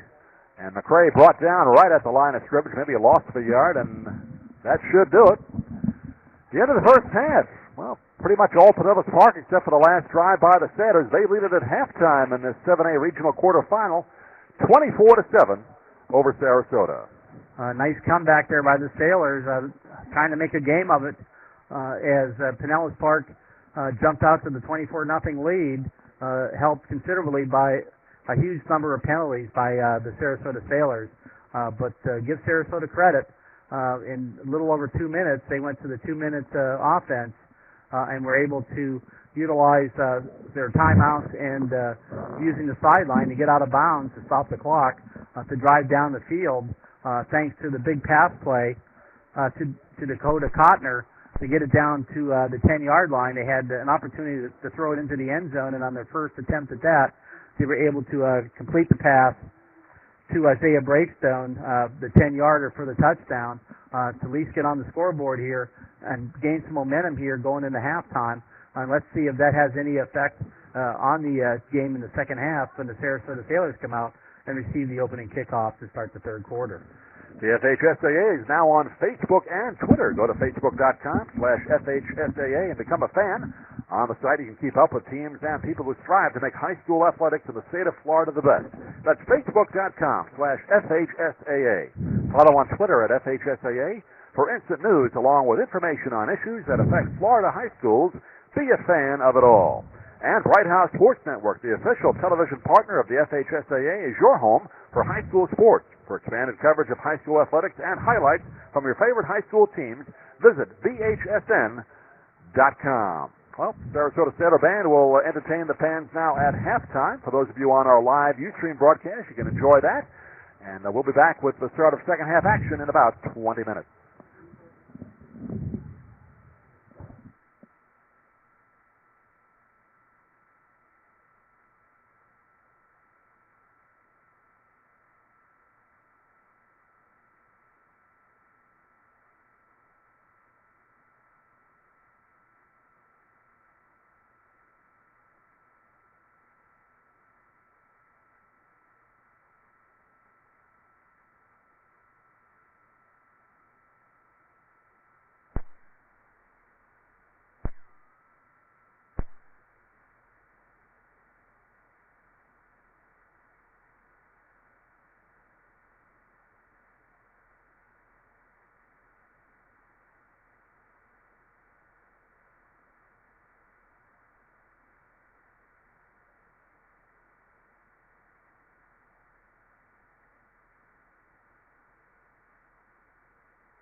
welcome back to Cleveland Stadium at Irick Field on the campus of Sarasota High School. Doug Miles, Ed Schneider with you, just completing our halftime activities. Good job again by the Sarasota Sailor Band.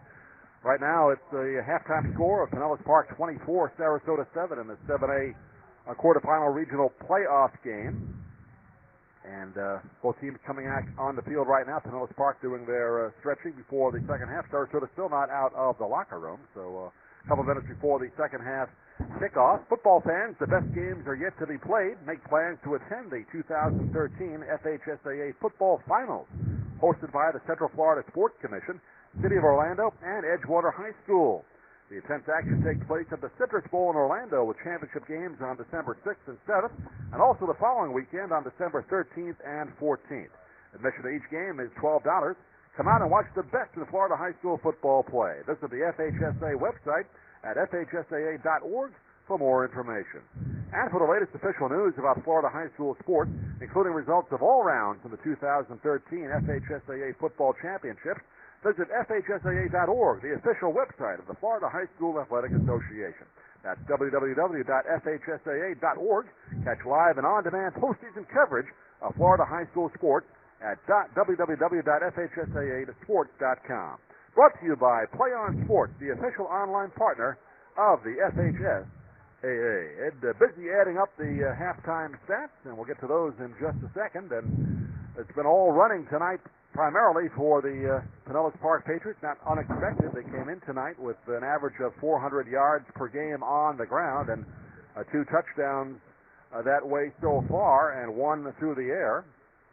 Sarasota scoring with just 11 seconds left in the first half. McNeil to Breakstone, an 11-yard touchdown pass to put the Sailors on the board, and we stand 24-7 right now. Pinellas Park with 3 two-point conversions as well. Ed, you all set? Yeah, I'm ready to go. For Pinellas Park, I come up with unofficially 228 net yards. They are led by their second leading rusher on the season, Pierre Johnson, on only 8 carries. He has 104 yards and a touchdown. On the ground, he also caught 1 pass for 11 yards and a touchdown through the air. Dante Maxon, 8 carries for 33 yards. So they've done a good job after giving up a big run or two early to Maxon, holding him in check. And Kel L. Williams, the big 6-foot, 240-pound fullback, had 2 early carries, including a 32-yard touchdown run, but that's the only time he's seen the ball since. And quarterback Angel Addison, 1 through 4 through the air for 11 yards, but that big touchdown, the third score of the first half, to Johnson, right about 2.5 minutes remaining in the second quarter. And Addison also had 2 carries for 12 yards. While on offense, the Sarasota defense committed 5 penalties, Doug, that added 30 yards onto the net yardage total for Pinellas Park. As far as the Sailors go, they only had 113 net yards in that first half, and 80 of those came on the final drive in that last 2 minutes of the second quarter. Justin Austin, as usual, is the workhorse, having 11 carries for 84 yards on the ground and also 2 pass receptions for 12 yards. Dakota Cotner, 1 big catch, the 41-yarder that put the ball down to the 10-yard line with 18 seconds left, setting up the Sarasota touchdown pass. And then Colin McNeil, he's 5'4" through the air, 69 yards on those 5 receptions. And let's not forget Isaiah Breakstone with the touchdown catch, 10-yarder for the lone Sarasota score. And Sean Bain's been held in check, only 2 receptions for 14 yards in that first half, and that's really a big key for the Sailors. They have to find a way to get him on track, as I think they're going to have a chance to come back in this ball game. Yeah, he's not had a sharp first half. Again, maybe shaken up from an injury. I know he had injury earlier in the year, but finding a little trouble with the footing tonight. But the Sailors will get the ball to start the third quarter of play. They're back out on the field right now after seemed like an extra long halftime. Seemed like it does. Longer than normal. The halftime show by the band that ended, and there was another about 10 minutes before the teams came back out. So. And I got another big stat that we didn't mention. When the Sailors had the ball, they committed 7 penalties for 65 yards. So that's a total of unofficially 12 penalties for 95 yards on the Sailors. And they actually, on that one drive where they did stick it in the end zone midway through the second quarter, had 6 penalties in a row that backed them up. And number 9 consecutive, too. before one was called against Pinellas Park. Here's the kickoff taken by Bain. Takes it out across the 20 to the 30, still on his feet, and dragged out of bounds at about the 32-yard line. So good return by Sean Bain. Looked pretty good on his feet there. Looks like Ed Volz, I don't know if he's getting on the ref there or his team there. That was a pretty good return, but he's trying to fire up his offense right now as they get the ball to start. 1st and 10, and they're going to spot it at the Sailors 33. This is a critical point of the game right here for the Sailors. Getting this opening kickoff, they really need to control the clock, get a score on the board, and cut into this margin, and let the Patriots know they're ready to go here in the second half. 4 wideouts to either side. McNeil takes the snap. Quick throw over the middle, incomplete. Looks like it went through the hands of Breakstone there. And zip throw by McNeil, but one Breakstone probably should have had. The Sailors are going to a lot of quick passing game, and it looks like the receivers aren't quite expecting the ball to get there so quickly. Maybe McNeil is being too efficient in getting it there on time, but the Sailors need to find a way to come up with more of those receptions. Trying to keep that Pinellas Park running offense off the field, too, if they can. 4 wideouts again. McNeil, here comes the rush, throws to Austin, who had it and dropped it. Incomplete. Had it in his hands there, kind of turned before he had full control of it. And that'll bring up a 3rd and 10. Yeah, they tried to set up the screen to the short side to Justin Austin. He had a couple blockers out in front of him and might have been able to pick up a first down, but instead it falls incomplete, setting up a 3rd and long situation for the Sailors. Let's see if they have a big play in them here to get the initial first down of the second half. Just underway here in the 3rd quarter. Sarasota trailing at 24-7. They scored in the last 11 seconds of the first half, though. Get a little bit of that confidence back here. Here's Bain in motion to the far side. Direct snap to McNeil. Throws deep down the far side, and it is going to be overthrown. Trying to hit Bain out there, but about 3 strides ahead of him on the pass, so it'll bring up a 4th down. And they will bring on the punting unit. So 3 and out for Pinellas Park defense right now on the Sailors, and they'll get the ball back. And Doug, is sort of like a box-and-one defense that you might see on the basketball floor. Number 16, Rashawn Watson, has been following Sean Bain everywhere he goes on the field, and so far he's done a great job of shutting him down. Pierre Johnson back for the Patriots, awaiting this punt. It will bounce at the 39, will not be returned. Takes a good Sailor roll and rolls all the way down to the 20-yard line. Good punt there. There is a flag, though, back at the 40-yard line of Sarasota. Let's see what the call is. Personal foul on the against Sailors. The Sailors. So, on the punt team here, they're calling a personal foul. So much for flipping the field position, pushing Pinellas Park back to their own 20-yard line. It looks like it's going to get moved out of there and give them some decent field position once more. Wasn't that down to the 20? Down to the 20. But they're saying it was at the 25. I agree. That ball rolled all the way down to the 20. Unless they said one of the Sailors touched it. They could have said that, but I didn't see them. Didn't look like it. Do that initially, but instead it's Pinellas Park ball all the way out to the 40-yard line. Some curious calls here tonight. And, we're not the type that just rags officials. I mean, they do a pretty good job for the most part, but some unusual penalties here called tonight, particularly against Sarasota. But it'll be 1st and 10 now for the Patriots at their own 40-yard line, moving from left to right, dressed in the all-white uniforms tonight. Similar logo to the New England Patriots on the helmet. And a run straight ahead, up across the 40 to the 45, brought down at the 47. And that was Chalel Williams, who scored the first touchdown of the ball game tonight on a 31-yard run, and he picks up 8 yards. They'd like to get him started early in, looks like each half. Get the big guy out there, pound on him a little bit. Sailors, once again, had trouble bringing him down for a short gain, and he was able to get about 7 on the play. Up to the 47-yard line, 2nd and 2. 10:43 left here in the 3rd quarter. Pinellas Park on top, 24-7. 3 touchdowns and 3 two-point conversions, and there's some movement along the Sarasota defensive line. And that will give the Patriots a first down. Another offside call on the Sailors. Take it to the Sailor 48, 1st and 10, Pinellas Park. And yet another penalty on the Sailors. And you add them all up, it's got to be about 150, 175 yards in penalties, right? Well, total? we're certainly in the hundreds. I had 95 unofficially at halftime, and here's 20 more, so. I know there was that 9 consecutive, but they were 5 yards apiece, so yeah, over 100 yards in penalties so far against the Sailors. Addison hands it off to Kalel, and he takes it up across the 40 down to about the 37-yard line, just dragging a couple of Sailors with him. And another first down for Pinellas Park. Kalel Williams. Nothing fancy, Doug, just straight handoff right up the gut. And the 240-pounder shows he's tough to bring down in there. That's about a 14-yard gain.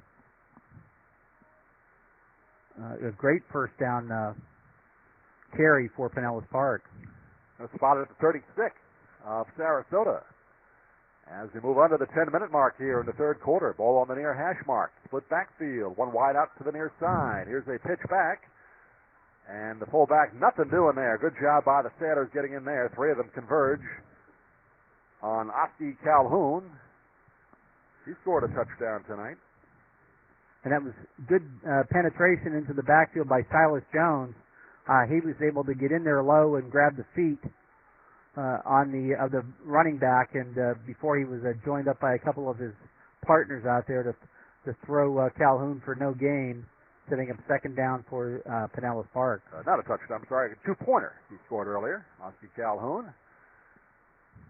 So no gain on the play, 2nd and 10 at the Sailor 36. Addison, he hands it off to Dante Maxson, goes outside, now cuts upfield inside the 30-yard line, and pushed out of bounds near the 20-yard line. Looks like he got inside to about the 17. First down again for the Patriots. That's a nice gain once more, 19-yard gain on that same play, Doug. It's just one Johnson's been running all night. Yeah, the wing back lining up on the off the right tackle just comes across the formation, heads down the left side, and there's no defense out there for the Sailors. If I was Pinellas Park, I would run that all night until they stop it. So 1st and 10 at the Sailor, it's like 19-yard line. That's where they're going to spot it. Ball on the far hash mark. Addison behind center. Turns around, hands it off Williams, goes straight up the gut, and maybe gets a yard. Sailors converge on him to bring him down. And we're going to give him a yard on the play. Well, 2 yards now. 2nd down and 8. In Pinellas Park, if they're able to hold on to this lead tonight, it may set up a rematch with their the team that's given them their only loss in the season, Eastlake, who beat them 42-12 in the 8th game of the regular season to win the district championship. I'm sure they would be licking their chops to get another shot at Eastlake. Patriots come in with a 9-1 record, 4-1 in their district. Sailors 5-5 and 3-1 in the district. And there's a handoff in the backfield, and Oski Calhoun trips up as he hit the line of scrimmage, falls down for no gain on the play, maybe loses a yard. It'll bring up 3rd down and 9 now for the Patriots at the Sailor 17-yard line. 7:45 remaining here in the third quarter. Umbrella's still up, but out at halftime, rain pretty much has stopped. Maybe a slight drizzle, but the field a little bit slick, apparently, while the players slipping. Bunch formation again. Kalel Williams in the backfield.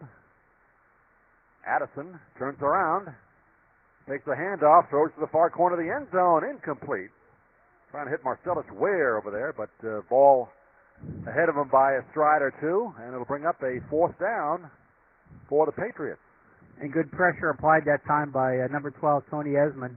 He was in the face of Addison as he tried to throw that ball to the left pylon, and he was lucky to get rid of it before taking the sack. Good pressure there brought about the errant toss, and it sets up 4th down here. Let's see if the Sailors can find a way to hold them on this 4th and long situation. Yeah, deciding to go for it here on 4th and 9 from the 17-yard line, sending out 2 wide out to the far side. Addison rolling out to the far side, throws in a run, incomplete, fired it over there, and looks like he's trying to hit Marcellus Ware again, but the Sailors defensive hold there, so they keep Pinellas Park off the scoreboard. And now they get the ball back, but they're deep in their end of the field. I'll give the Sailors credit. The defense found a way to stop them. That would have been pretty much all she wrote if they would have been able to get it in the end zone there, Doug. But now it's up to the offense to see if they can do better than the 3 incompletions they put out there on their first possession this half. At their own 18-yard line. First down. McNeil takes the snap. Looks to his left. Throws complete.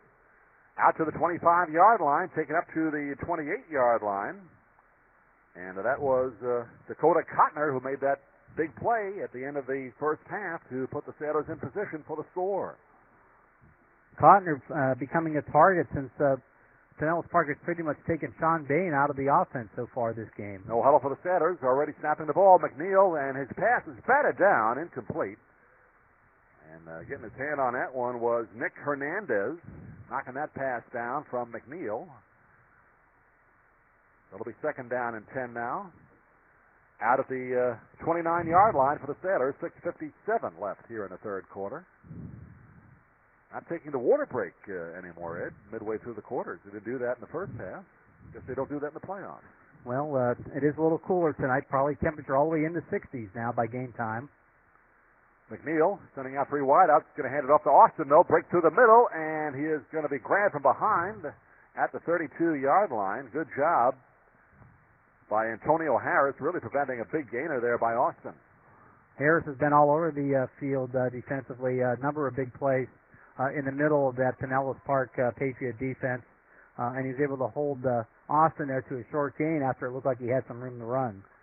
Pick up of 2 on the play. 3rd down and 8 now. Big 3rd down play for the Sailors midway through this third quarter.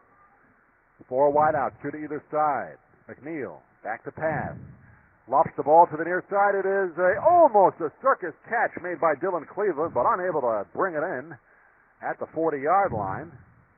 And that will bring on the punting unit. Nearly made a great catch over there. Well, Dylan Cleveland did the right thing. He tried to go up and catch it at its highest point. He was in position to do so, but it would have been a tough catch. There was a defender right on him. Give McNeil credit. He laid the ball up there beautifully to give his guy a chance to make the reception. And you can tell Cleveland's disappointed. He didn't come down with the ball. He's looking a little dejected there on the sideline. And Kelly, good high spiral punt. And this will bounce at the 31 and roll down to the 20, inside the 20. To the 19 where it'll be down. And a good punt again by the Sailors. And they pin the Patriots back at their own 19-yard line. 6 minutes even left in the third quarter. Pinellas Park 24, Sarasota 7. And Tom Kelly has been a good find on the Sailor kicking game. I don't remember him kicking early in the season. About 3 or 4 games ago, he started doing the place kicking. And tonight he's also handling the punting duties, Doug. And he's showing some nice form there, getting the ball high in the air and allowing the Sarasota punt coverage the ability to get downfield so these punts aren't returnable. And he's also getting some nice roll out of them as well.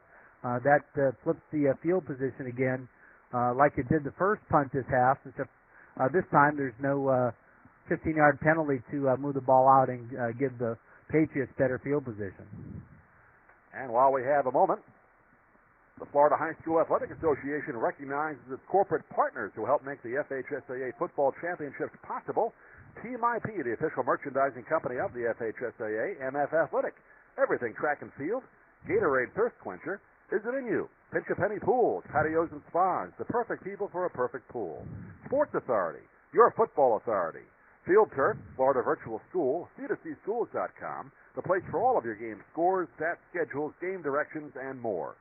Glossy Finish, the official photo company of the FHSAA. Balfour, the official supplier of championship rings for the FHSAA. White House Sports Network, Channel 47 and HD 147, your home for high school sports. White House Sports Network, the official television partner of the FHSAA. And Spalding, provider of the official game ball for the 2013 FHSAA football finals. Got it all in, Eddie. That was a big one. You got them all in, though. A lot of corporate sponsors who do a great job with the FHSAA. And thanks to them for making these championships possible. Again, if you get a chance, head over to the Citrus Bowl in Orlando. First week of December, second weekend as well. It's a lot of fun. Get to see some great teams from around the state. Play 2 games on a Friday and 2 games on a Saturday. Some of the best football in the country at the high school level over there in Orlando for championship weekends. Now set to resume. First and 10 for the Patriots at their own 19-yard line. And handoff again in the backfield. This time Johnson takes it up across the 20. Looks like there was some motion on the Pinellas Park line there, but no flag comes down. And it's a 6-yard pickup, actually 7-yard pickup to the 26. Yeah, it's that same inside handoff. Johnson going from the right side wingback position across the formation. That time he was turned inside and wasn't able to break a big one, but he still picked up 7 yards on first down. Second down and 3. 5.5 left in this third quarter. Pinellas Park with a 24-7 lead here in the 7A. Quarterfinal regional playoff game. Johnson again on the handoff, goes to the outside, finds another big hole, takes it up across the 35 to the 37, and he has had a field day on that same play. Picked up at least, I'd say, 10 yards each time, and several times more than that. They must have listened to me, Doug. That's what I said the last time when they were down in the shadow of the goal line. I would just keep running that play, and there's a face mask to begin tacked on top of that one by the Sailors. So they got 10 yards on the run, and then they're going to get another 15 yards here on the personal foul penalty as the Sailors continue to tack on the penalty yardage, and that moves the Patriots in the great field position once more here after the big penalty. Yeah, penalties have just killed the Sailors tonight, really making these defensive stops much tougher. Now they have it, first and 10, just inside the 50-yard line on the Sailor side of the field. Ball on the far hash mark. Bunch formation again. Johnson in motion, handoff to Khalil Williams, goes straight up the middle, takes it down to the 45, still moving the pile to about the 43. And boy, he's tough to bring down. Well, he's a load in there at 240 pounds, and he keeps those legs churning, keeps them moving, and he's able to carry tacklers along with him for the ride as he picks up about 6-7 yards on that first down carry, setting up a nice down and distance situation for the Patriots. To the Sailor 43-yard line. 4.5 left in the third. Clock now starting to become an enemy for the Sailors right now. Defense, a lot of pressure on them to try and hold the Pinellas Park Patriots out of the end zone here. Again, a handoff. Khalil Williams goes up the right side of tackle. Gets down near the 40, and he's pushed back, so I don't think he made quite enough for the first down. See where they give him forward progress. He's getting a generous forward progress from one of the officials there, and he's going to be just short, be about a half a yard. 3rd and a half a yard. Williams got stood up on that one and pushed back, and he didn't like that. He gave a little push there to the Sarasota player after the play was dead. Heard some grumbling out of the Sarasota fans, but no penalty on Pinellas Park has been the case pretty much all evening, Doug. So 3rd and half a yard, right near the 40-yard line, just on the Pinellas Park side of it. Addison behind center. Johnson in motion, and there's a handoff again, this time to Oski Calhoun, and he dives ahead for the first down. Sailor defense just got to be getting tired out there. They've just been trying some way to bring these big running backs down, and like you said, there's 4 of them that kind of shuttle in and out for the Patriots. Right, and they're all big guys, and they just keep putting the pressure on the defense, and they got to be wearing them down here as the Sarasota offense, other than that one sustained drive at the end of the first half, hasn't really been able to control the ball and keep this offense of Pinellas Park off the field. First down at the Sailor 35-yard line. Johnson in motion again, takes that handoff, goes outside, cuts up field, gets down near the 30-yard line. This time held to maybe 5 yards on that play. So first time that that has not gone for huge yardage, although he still picked up 5. Now 6 now. This time he got 6 yards. Down just inside the 30-yard line of Sarasota. We saw this Pinellas team last year against the Venice Indians, and this is a much improved team over that one we saw last year, particularly on the running game. In the third year of the coach, he's getting his players, his system to work, and it's reflected in their 9-1 record during the regular season. 2nd and 4. Here's a handoff coming to the near side. Maxson inside the 20. Tumbles ahead down around the 19-yard line. Another first down for the Patriots. First time they've run to the near side of the field in quite a while. Right, that's the same play that they've been running all day to the left side, that wing-back inside handoff. Maxson took it from the left side across the formation to the right side, was able to find an opening there, pick up a nice bunch of yardage, and move the chains once more for Pinellas Park as they're driving in here for what would probably be here with 2 minutes remaining in the third quarter, pretty much a clinching score at 24-7 currently. At the 19-yard line of Sarasota right now, and you can just kind of sense and look at the Sailor defense out in the field. A couple of guys just kind of bent over, and you can just see the fatigue out there, doing a good job, but it's, like you said, just grinding them down. That's what these Patriots have been doing all night long. That's their way of playing. Now we get flags thrown before the play can develop. Somebody moved on the line, and finally, a legal procedure or offside call on the Patriots. We've seen that go the other way so many times tonight. And that's about the first time they've lost yardage in a long time on a penalty on Pinellas Park. Let's see if the Sailors can take advantage of it now, since they're in a long distance situation, and hold them here and keep them out of the end zone once more and give their offense a chance. Back to the 24-yard line, 1st and 15, 1:45 left in the third quarter. Staying with that bunch formation, Calhoun in the backfield, takes the handoff, goes up the middle, and he is pushed back. Good job by the Sailor defense there, clogging up the middle. And he'll bring up a second down and about 14, only about a half a yard, if anything, there. And that was a nice defensive play by the interior front of the Sarasota Sailors. They were like a wall on that one, not allowing any movement by the Pinellas Park offensive line, and holding that to a short gain, setting up 2nd and long now for the Patriots. Patriots have kept the ball for 5 minutes on this drive, starting at their own 19-yard line, now under a minute remaining here in the third. Johnson lined up as a wideout to the near side, split backfield. And the quarterback fakes the handoff, keeps it himself, runs ahead across the 20. And, no, actually he did hand it off there. Good fake there. Khalil Williams on the handoff, and he takes it down near the 15, picks up about 6 yards. Maybe 3rd down and 6. Had our play-by-play man faked out on that one, but Williams... I thought the quarterback kept it for a second there, but he handed it off. Well, that's good ball handling by Addison, trying to keep the Sailors off balance as well, and Williams was able to rumble for a good 5-yard pickup there on 2nd down.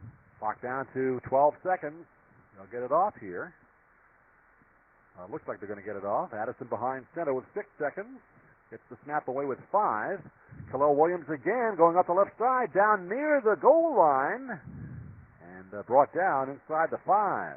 As time runs out here in the third quarter, and the Patriots knocking on the door once again.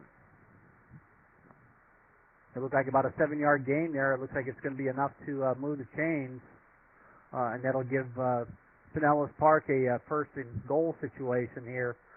Once they change ends of the field. No scoring in that quarter, but it still was controlled by Pinellas Park.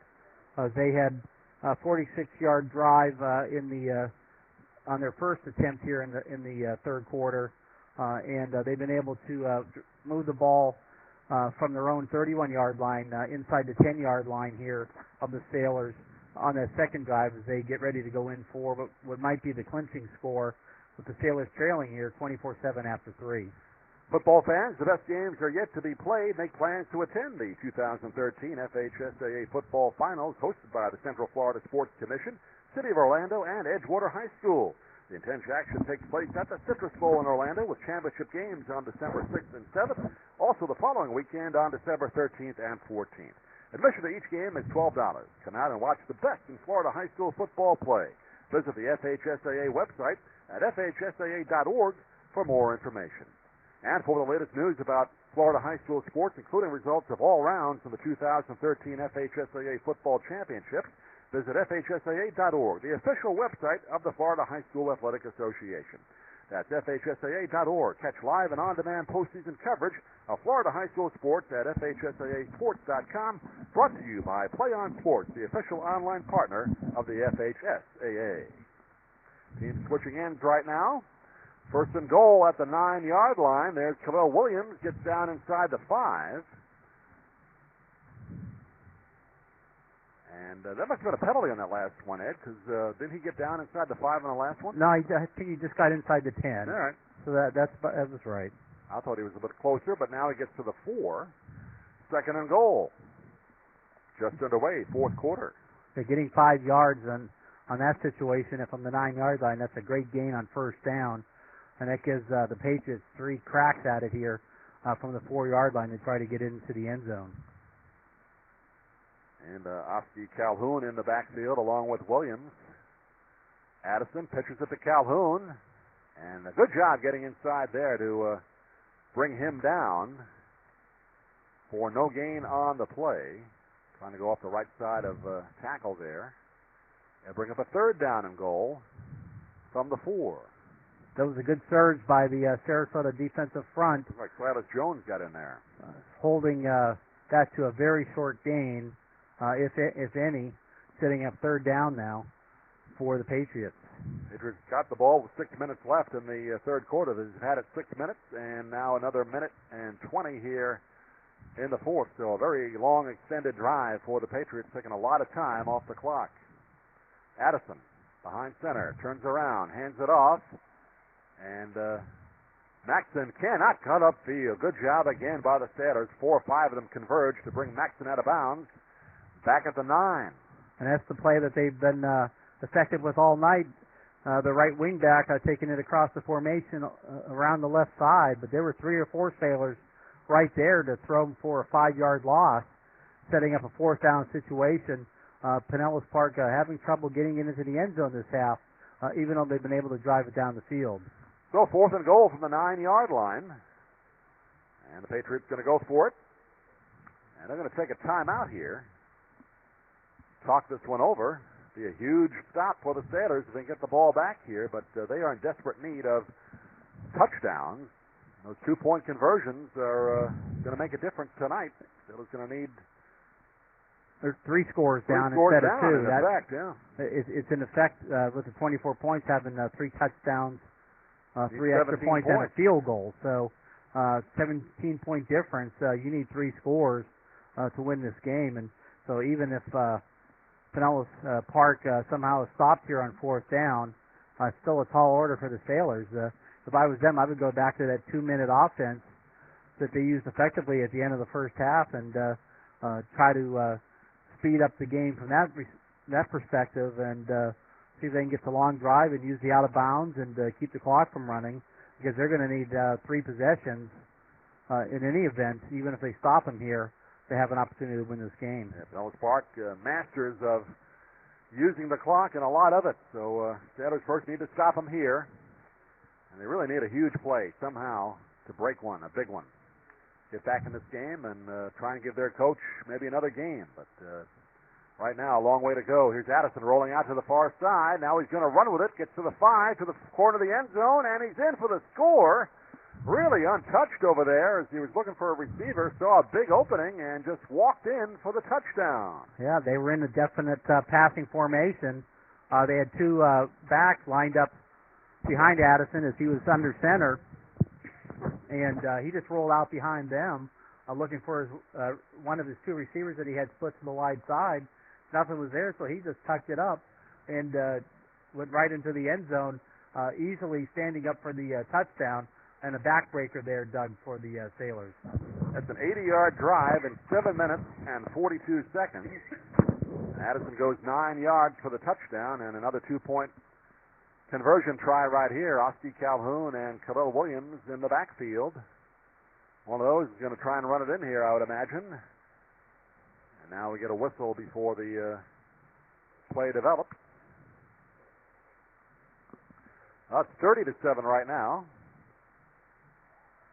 And it's a false start on the two-pointer, so now they'll move it back to the 8-yard line.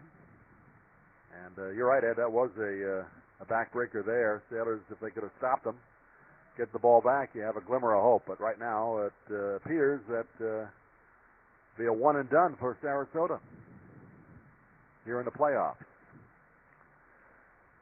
Two wideouts to the near side, split backfield, Calhoun and Khalil Williams. Addison drops back, throws to the near side. It is caught at the 5 and into the end zone for the two-pointer. That's Marcellus Ware. So that's 4 consecutive two-point conversions for the Patriots. Well, Doug, and that really was an important two-point conversion attempt. The Sailors, if they would have been able to hold them there, still would have been down only 3 possessions. They would have needed 3 touchdowns and 3 two-point conversions to win it 31-30. But that now, with the two-point conversion, makes it really a 4-possession game. Pretty much puts it out of reach for the Sailors, unless Pinellas Park finds a way to turn the ball over deep in their own territory a couple of times. And you're right, too. They used probably about 8 minutes, including 6 minutes in the third quarter and a couple minutes here. Yeah, 7:42 on that drive. On that drive, and that's one way to shorten the game when you have the lead, limit the number of possessions that your opponent can have, and that's what Sailors definitely need is possessions. And I just don't think there's enough opportunities going to be left in this game for them. Nope. Kind of like the Giants back in those great teams of the early 90s when they would just chew up the clock until they beat the Buffalo Bills in that Super Bowl. Keep it on the ground, long extended drives.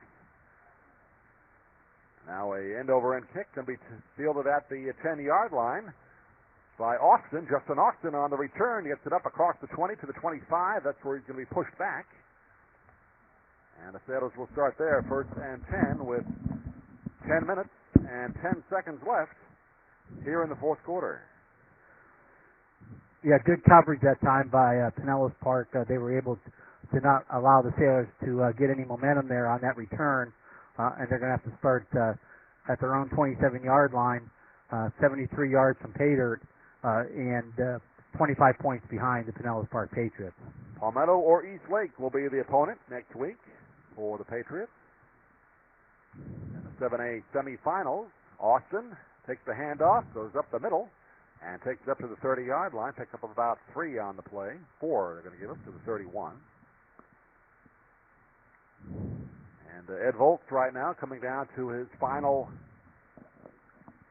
9 minutes plus here at Sarasota. Remember, he announced about 6 weeks ago he will not be returning to the Sailor sideline. Here's McNeil throwing to the near side and behind a bit to Bain, but I think he's going to get the benefit of an interference penalty here. That was Rashawn Watson guarding Bain. Looks like he might have bumped him. Holding on the Patriots. It is amazing, Doug, how those flags start to come out on the other side once the outcome is settled. I've seen it for years, especially in my coaching days. I always made note of those kinds of things. Yeah, earlier in the game, Sean Bain probably should have been given the benefit of a defensive pass interference penalty, but it was not called then. Gets it there, and it takes it out to the 41-yard line for the Sailors. 1st and 10. 9:38 left here in the fourth. They'll send out 2 wideouts. Bunch formation, either side of the line. McNeil takes the snap. Throws, caught, short pickup, out to the 44. And that's Dylan Cleveland with the catch. Remember, he made a huge catch a few weeks ago in that Lakewood Ranch game. A 43-yard play that really turned the tide for the Sailors in that game after it was a close affair in the first half.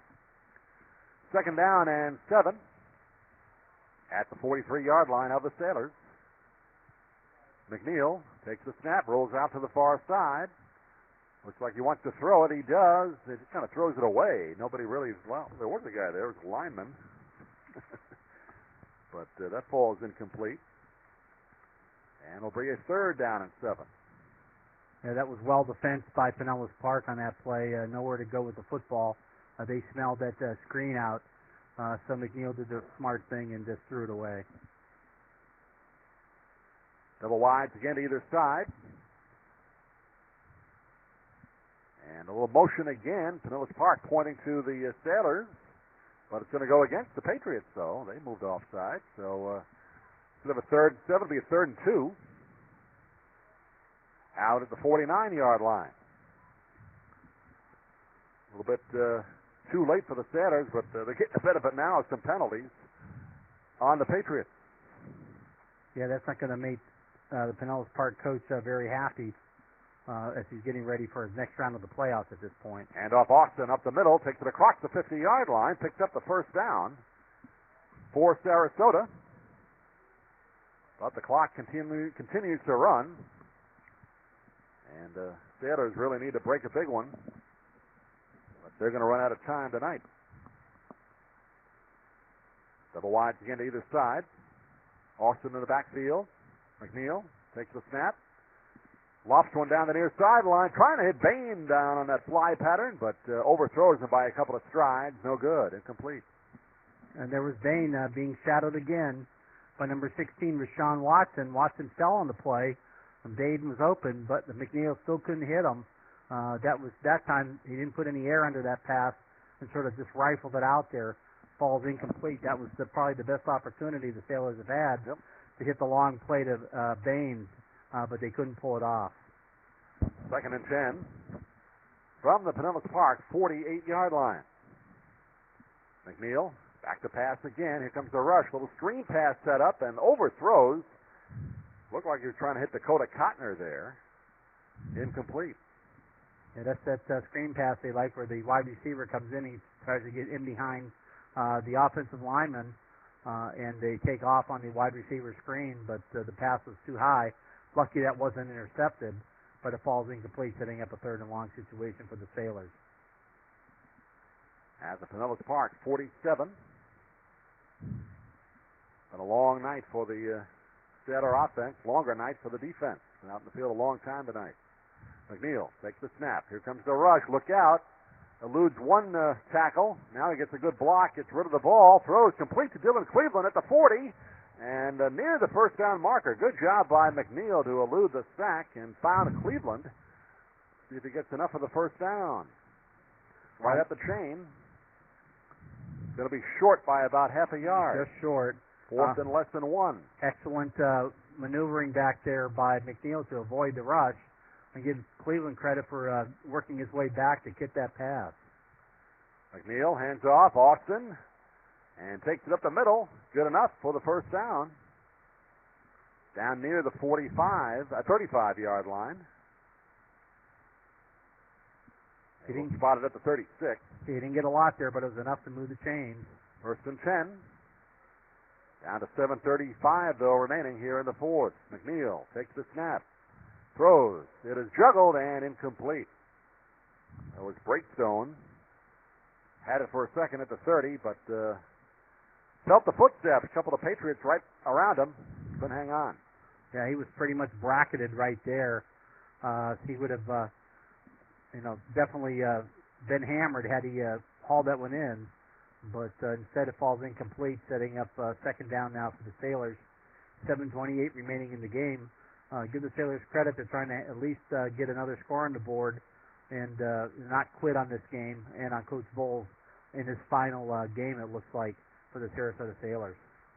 And we saw Ed Volz early on in our broadcast a few years back when he was with Brain River and came over here to Sarasota.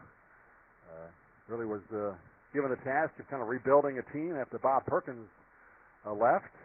And took him to the playoffs this year. A little razzle-dazzle now. He pitched to Sean Bain off the reverse, but Pinellas Park read that well. It's going to be a loss of about 6 on the play. Yeah, that didn't fool anybody. That was the double reverse with Sean Bain getting the second handoff. And there was a number of Patriots defenders behind the line of scrimmage, and that throws that one for a big, about an 8-yard loss on the play. 3rd down and 18. McNeil steps up in the pocket, and he's going to be brought down as he had to run with the ball. Got back to about the 41. And we'll bring up a 4th and long, and they will bring on the punting unit. It'll be interesting, Ed, to kind of see who gets the the coaching job here at Sarasota. It's one of the premier high schools in the area, one of the larger schools. Baseball program has always been outstanding under Clyde Metcalf. It's interesting to see who he chooses to run the football team next year. It's going to be interesting to see what they do. So give it to one of the assistants or recruit from outside the state. Punt gets away, and it'll be not fielded at all. Will go into the end zone. No, go in? Down. No, it didn't go in. I thought it was going to go in. It's going to be down inside the 5. Tom Kelly. Good job by Kelly. Another excellent punt and good coverage by the Sailors. Kelly getting the ball high enough to allow the coverage to get under it. Pinellas Park stayed away from it. They don't want to risk a fumble deep in their own territory at this point in the ball game. So enabled the Sailors to surround it and keep it out of the end zone, pushing Pinellas Park back to about the 2-yard line. 6:05 remaining in the game. They're going to just try to power it out of here, out of the shadow of their own end zone. And if they had it their way, they would be happy to run out this last 6:05 of the game and get ready for the winner of Palmetto and Eastlake next week. I know a lot of high school football coaching jobs now are really coveted jobs, Ed. I mean, people come from different parts of the country down here to Florida to get high school coaching jobs. You see Todd Johnson over at Riverview, former NFLer with the Chicago Bears and University of Florida. Of course, he came back to his alma mater, but these jobs are pretty well coveted. Well, we have Paul Meckley leaving Southeast after 33 years as head coach and 40 years. That job has never opened up until now. Right, it hasn't opened up in decades. So, be curious to see what happens there. There's some outstanding Southeast alum that might be in line to take over the reins there at home of the Seminoles. Good to see him get a win in his final game last week too. Here's a handoff and just dragging the pile out across the 10, still not down to the 15-yard line. That is Williams, just taking the pile with him. Is that Williams or Maxson? Williams. Williams is living up to his Superman nickname, actually named after the infant Superman. Ed doing his research into Superman mythology some deep research over the week. Kal-El was the name of the infant Superman before Krypton exploded. Right. In the early Superman tale, and sent him to Kansas. And his parents named him to go with Superman, and that's his nickname. Kal-El, yeah. Here's a handoff. That's to Johnson going to the outside and cutting upfield. Gets out across the 25 and wrestled down at about the 27. Johnson's had a good game tonight. He scored one on the ground and one as a reception for the Patriots tonight. And does he pick up the first down? One of the Patriots shaken up on that play. First down for Pinellas Park. They'll take an injury timeout now. So, yeah, a couple of jobs will be opening up in the area with Paul Meckley and Ed Volz. But congratulations again to all the schools in Sarasota, Manatee, and even Charlotte that made the playoffs this year. It's been kind of slim pickings in Sarasota the last few years. Manatee, of course, has kind of dominated. Lakewood Ranch made the playoffs in recent years, and Palmetto as well. But good to see Booker and Sarasota get represented along with Riverview. First time they've been in the playoffs in several years. Yeah, let's give some kudos to Coach Johnny Jones over at Booker High School.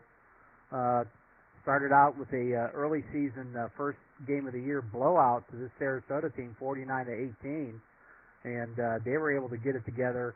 When we saw them initially, they were a very undisciplined team, had a huge number of turnovers, and when we saw them travel to Braden River and upset the Pirates 20-18, they looked like a much different team, much better on the defensive front and much more disciplined.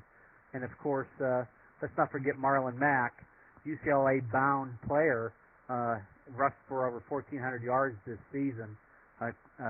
Obviously the stalwart of that team, both offensively and defensively as well. But it's a great coaching job there by Coach Jones. And they ended the regular season with a big win over Cardinal Mooney. Yeah, huge one. Another playoff-bound team. So hopefully they had success tonight. Traveling down to Ida Baker and the Cape Coral area on the road in the opener, and hopefully they can come away with a victory and find their way to another playoff game next week. Somebody in the center defense must have some kryptonite, Ed, because that was Khalil Williams shaken up. He was able to walk off the field. He's on the sideline. They're all kind of looking over there. I guess, I don't know, they're waiting for him to come back on? Because no other players replaced him here on the field, it looks like. Well, did they take a timeout? I mean, this is a pretty long delay timeout, yeah. And coaches are talking over there. Oh, it's the chains again, we're told. All right, they are looking at one of the sticks again.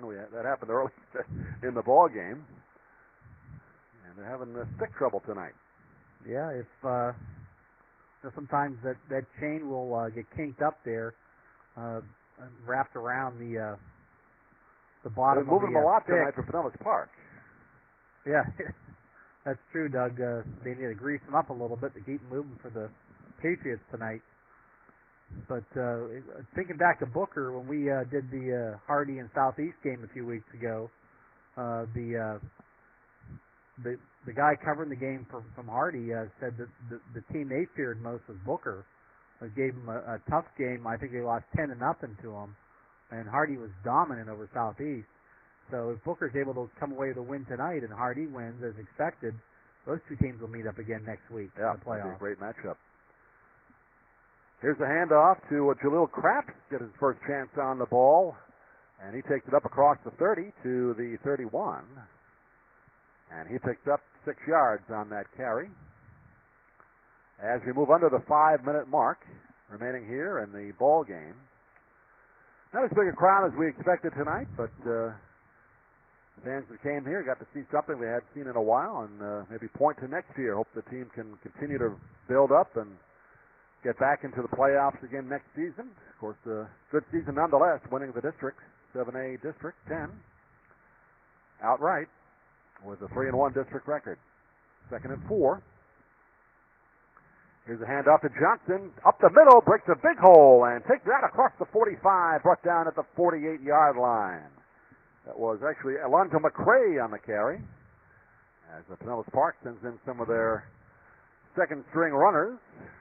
And we have a Patriot down on the ground. Is that Maxton? Can't tell who that is yet.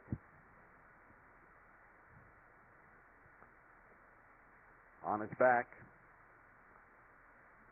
One of the lead blockers on that run.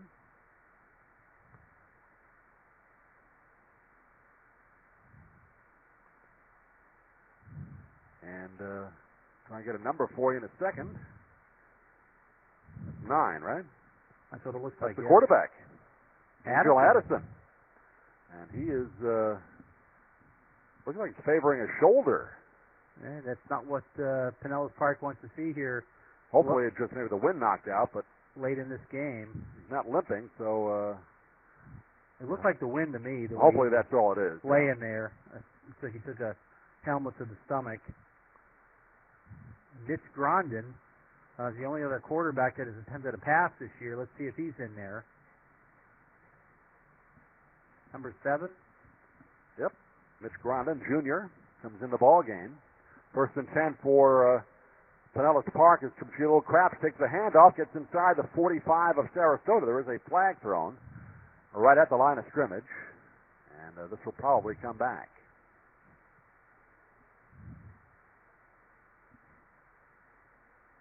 And that flag came right out, so it's usually at the snap. Yep, false start. Legal procedure. That will happen when you bring in a new quarterback. It's a little different count.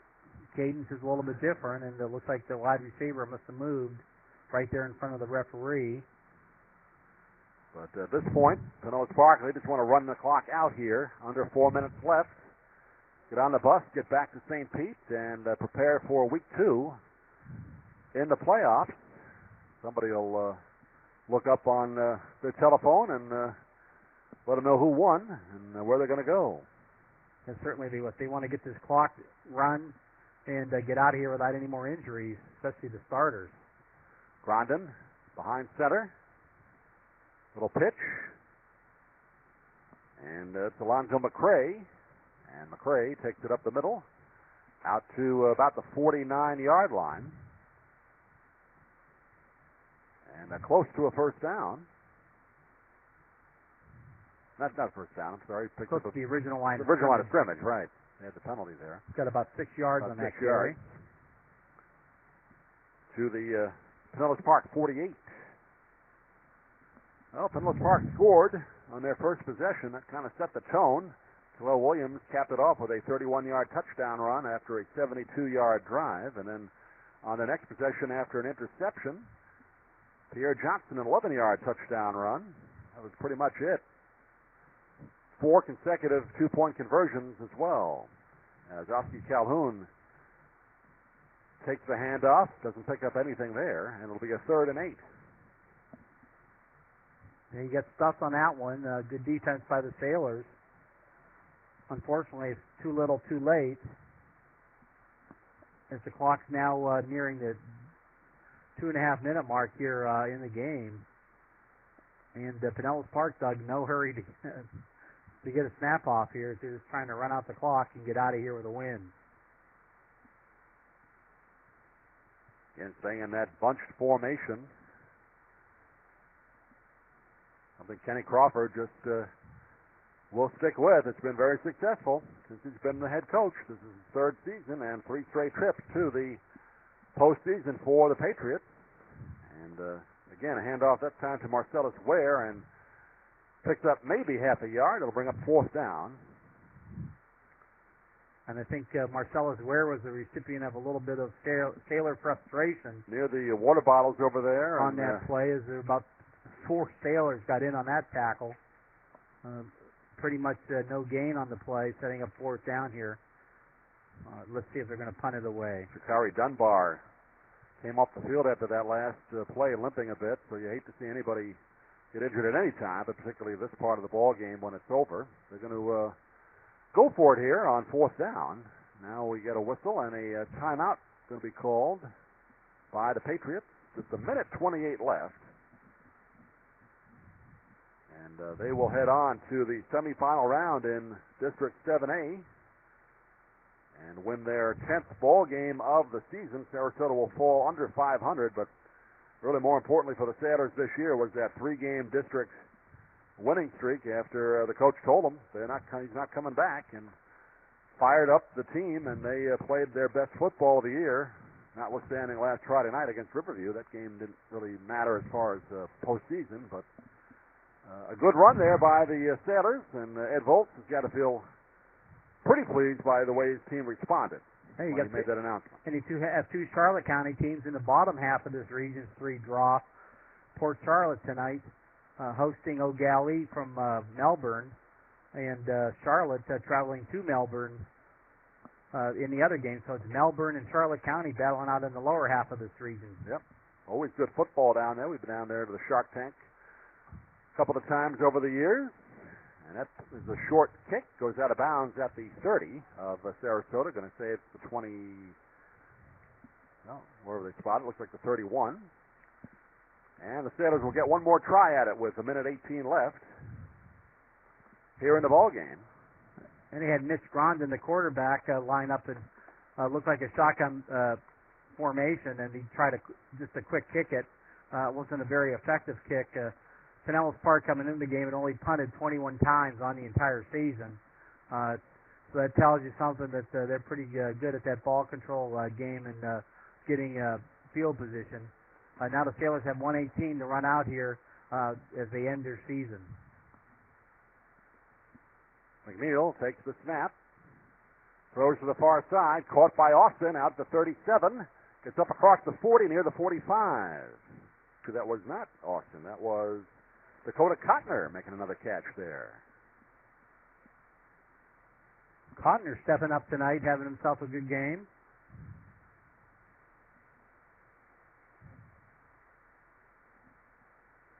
Picks up the first down at the 43.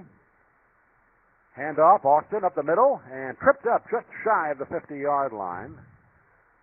And as you mentioned, come into the game, Austin had just under 1,000 yards rushing on the season. Good season for him.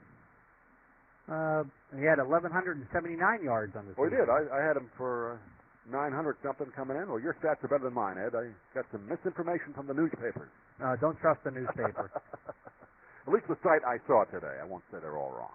Here's a pass to the far side. Caught at the 20-yard line. Nice catch by Dylan Cleveland over there. And Cleveland, a big one-hander. Catch. Yeah, that's the way to lay out for that one. Nice pass by McNeil. Gets the Sailors deep into Pinellas Park territory with 29 seconds remaining here in the game. Let's see if they can at least get one on the end zone to end the season on a positive note. At the 20-yard line, McNeil steps up, and he's going to run with it. Gets to the 15, cuts to the outside, near the 10. And the clock will stop briefly while they move the chains. Just 15 seconds left. And it is the first and goal, and they clock it with 12 seconds remaining. So they'd love to give their head coach one final score here if they could.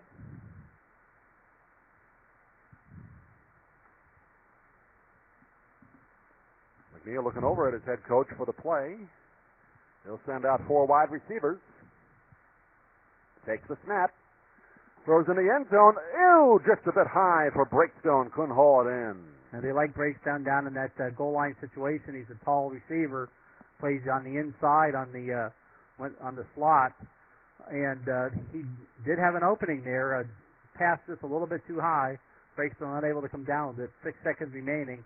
It looks like they'll have one more play, Doug, probably to get it into the end zone here on would be the last play of the season.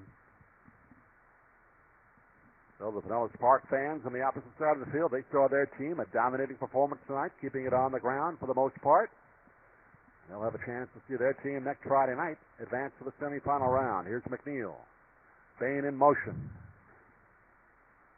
And Bain to throwback pass throwback, to the quarterback. Yeah, to Cotner, and then McNeil went out for it.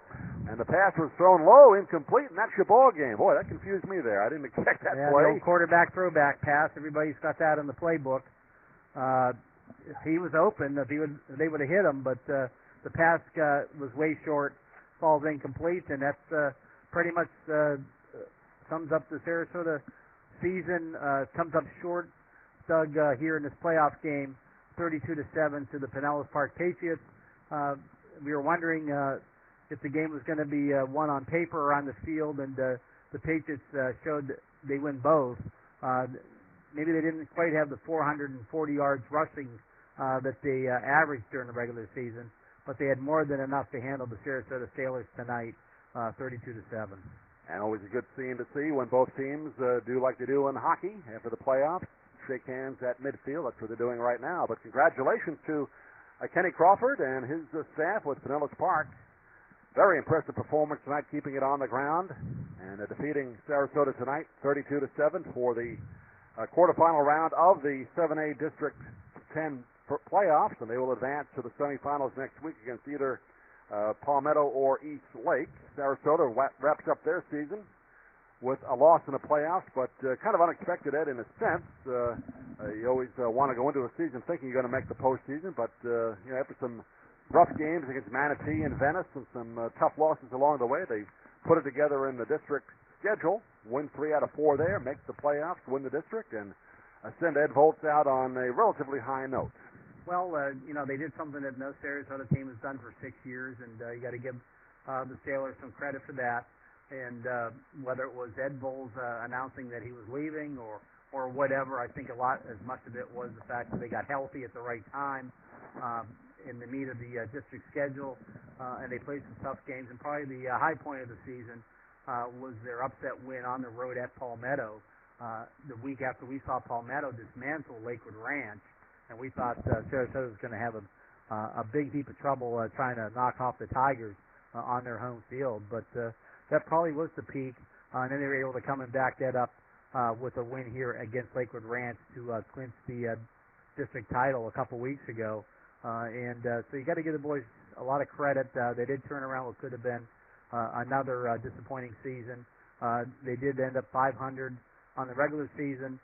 did host a playoff game for the first time in a long time, and at least showed some real progress here at the end of the Ed Bowles' career as the head coach of the Sarasota Sailors. We will post where we're going to be on our Ustream.tv broadcast. Just log into Southwest Florida High School Game of the Week or type in either Ed Schneider or Doug Miles. It'll come up there. We'll also have it at DougMilesMedia.com. The final score tonight from Irish Field on the campus of Sarasota High School, Pinellas Park 32, Sarasota 7. For Ed Schneider, this is Doug Miles saying thanks for listening and watching. We'll see you again next week, everybody.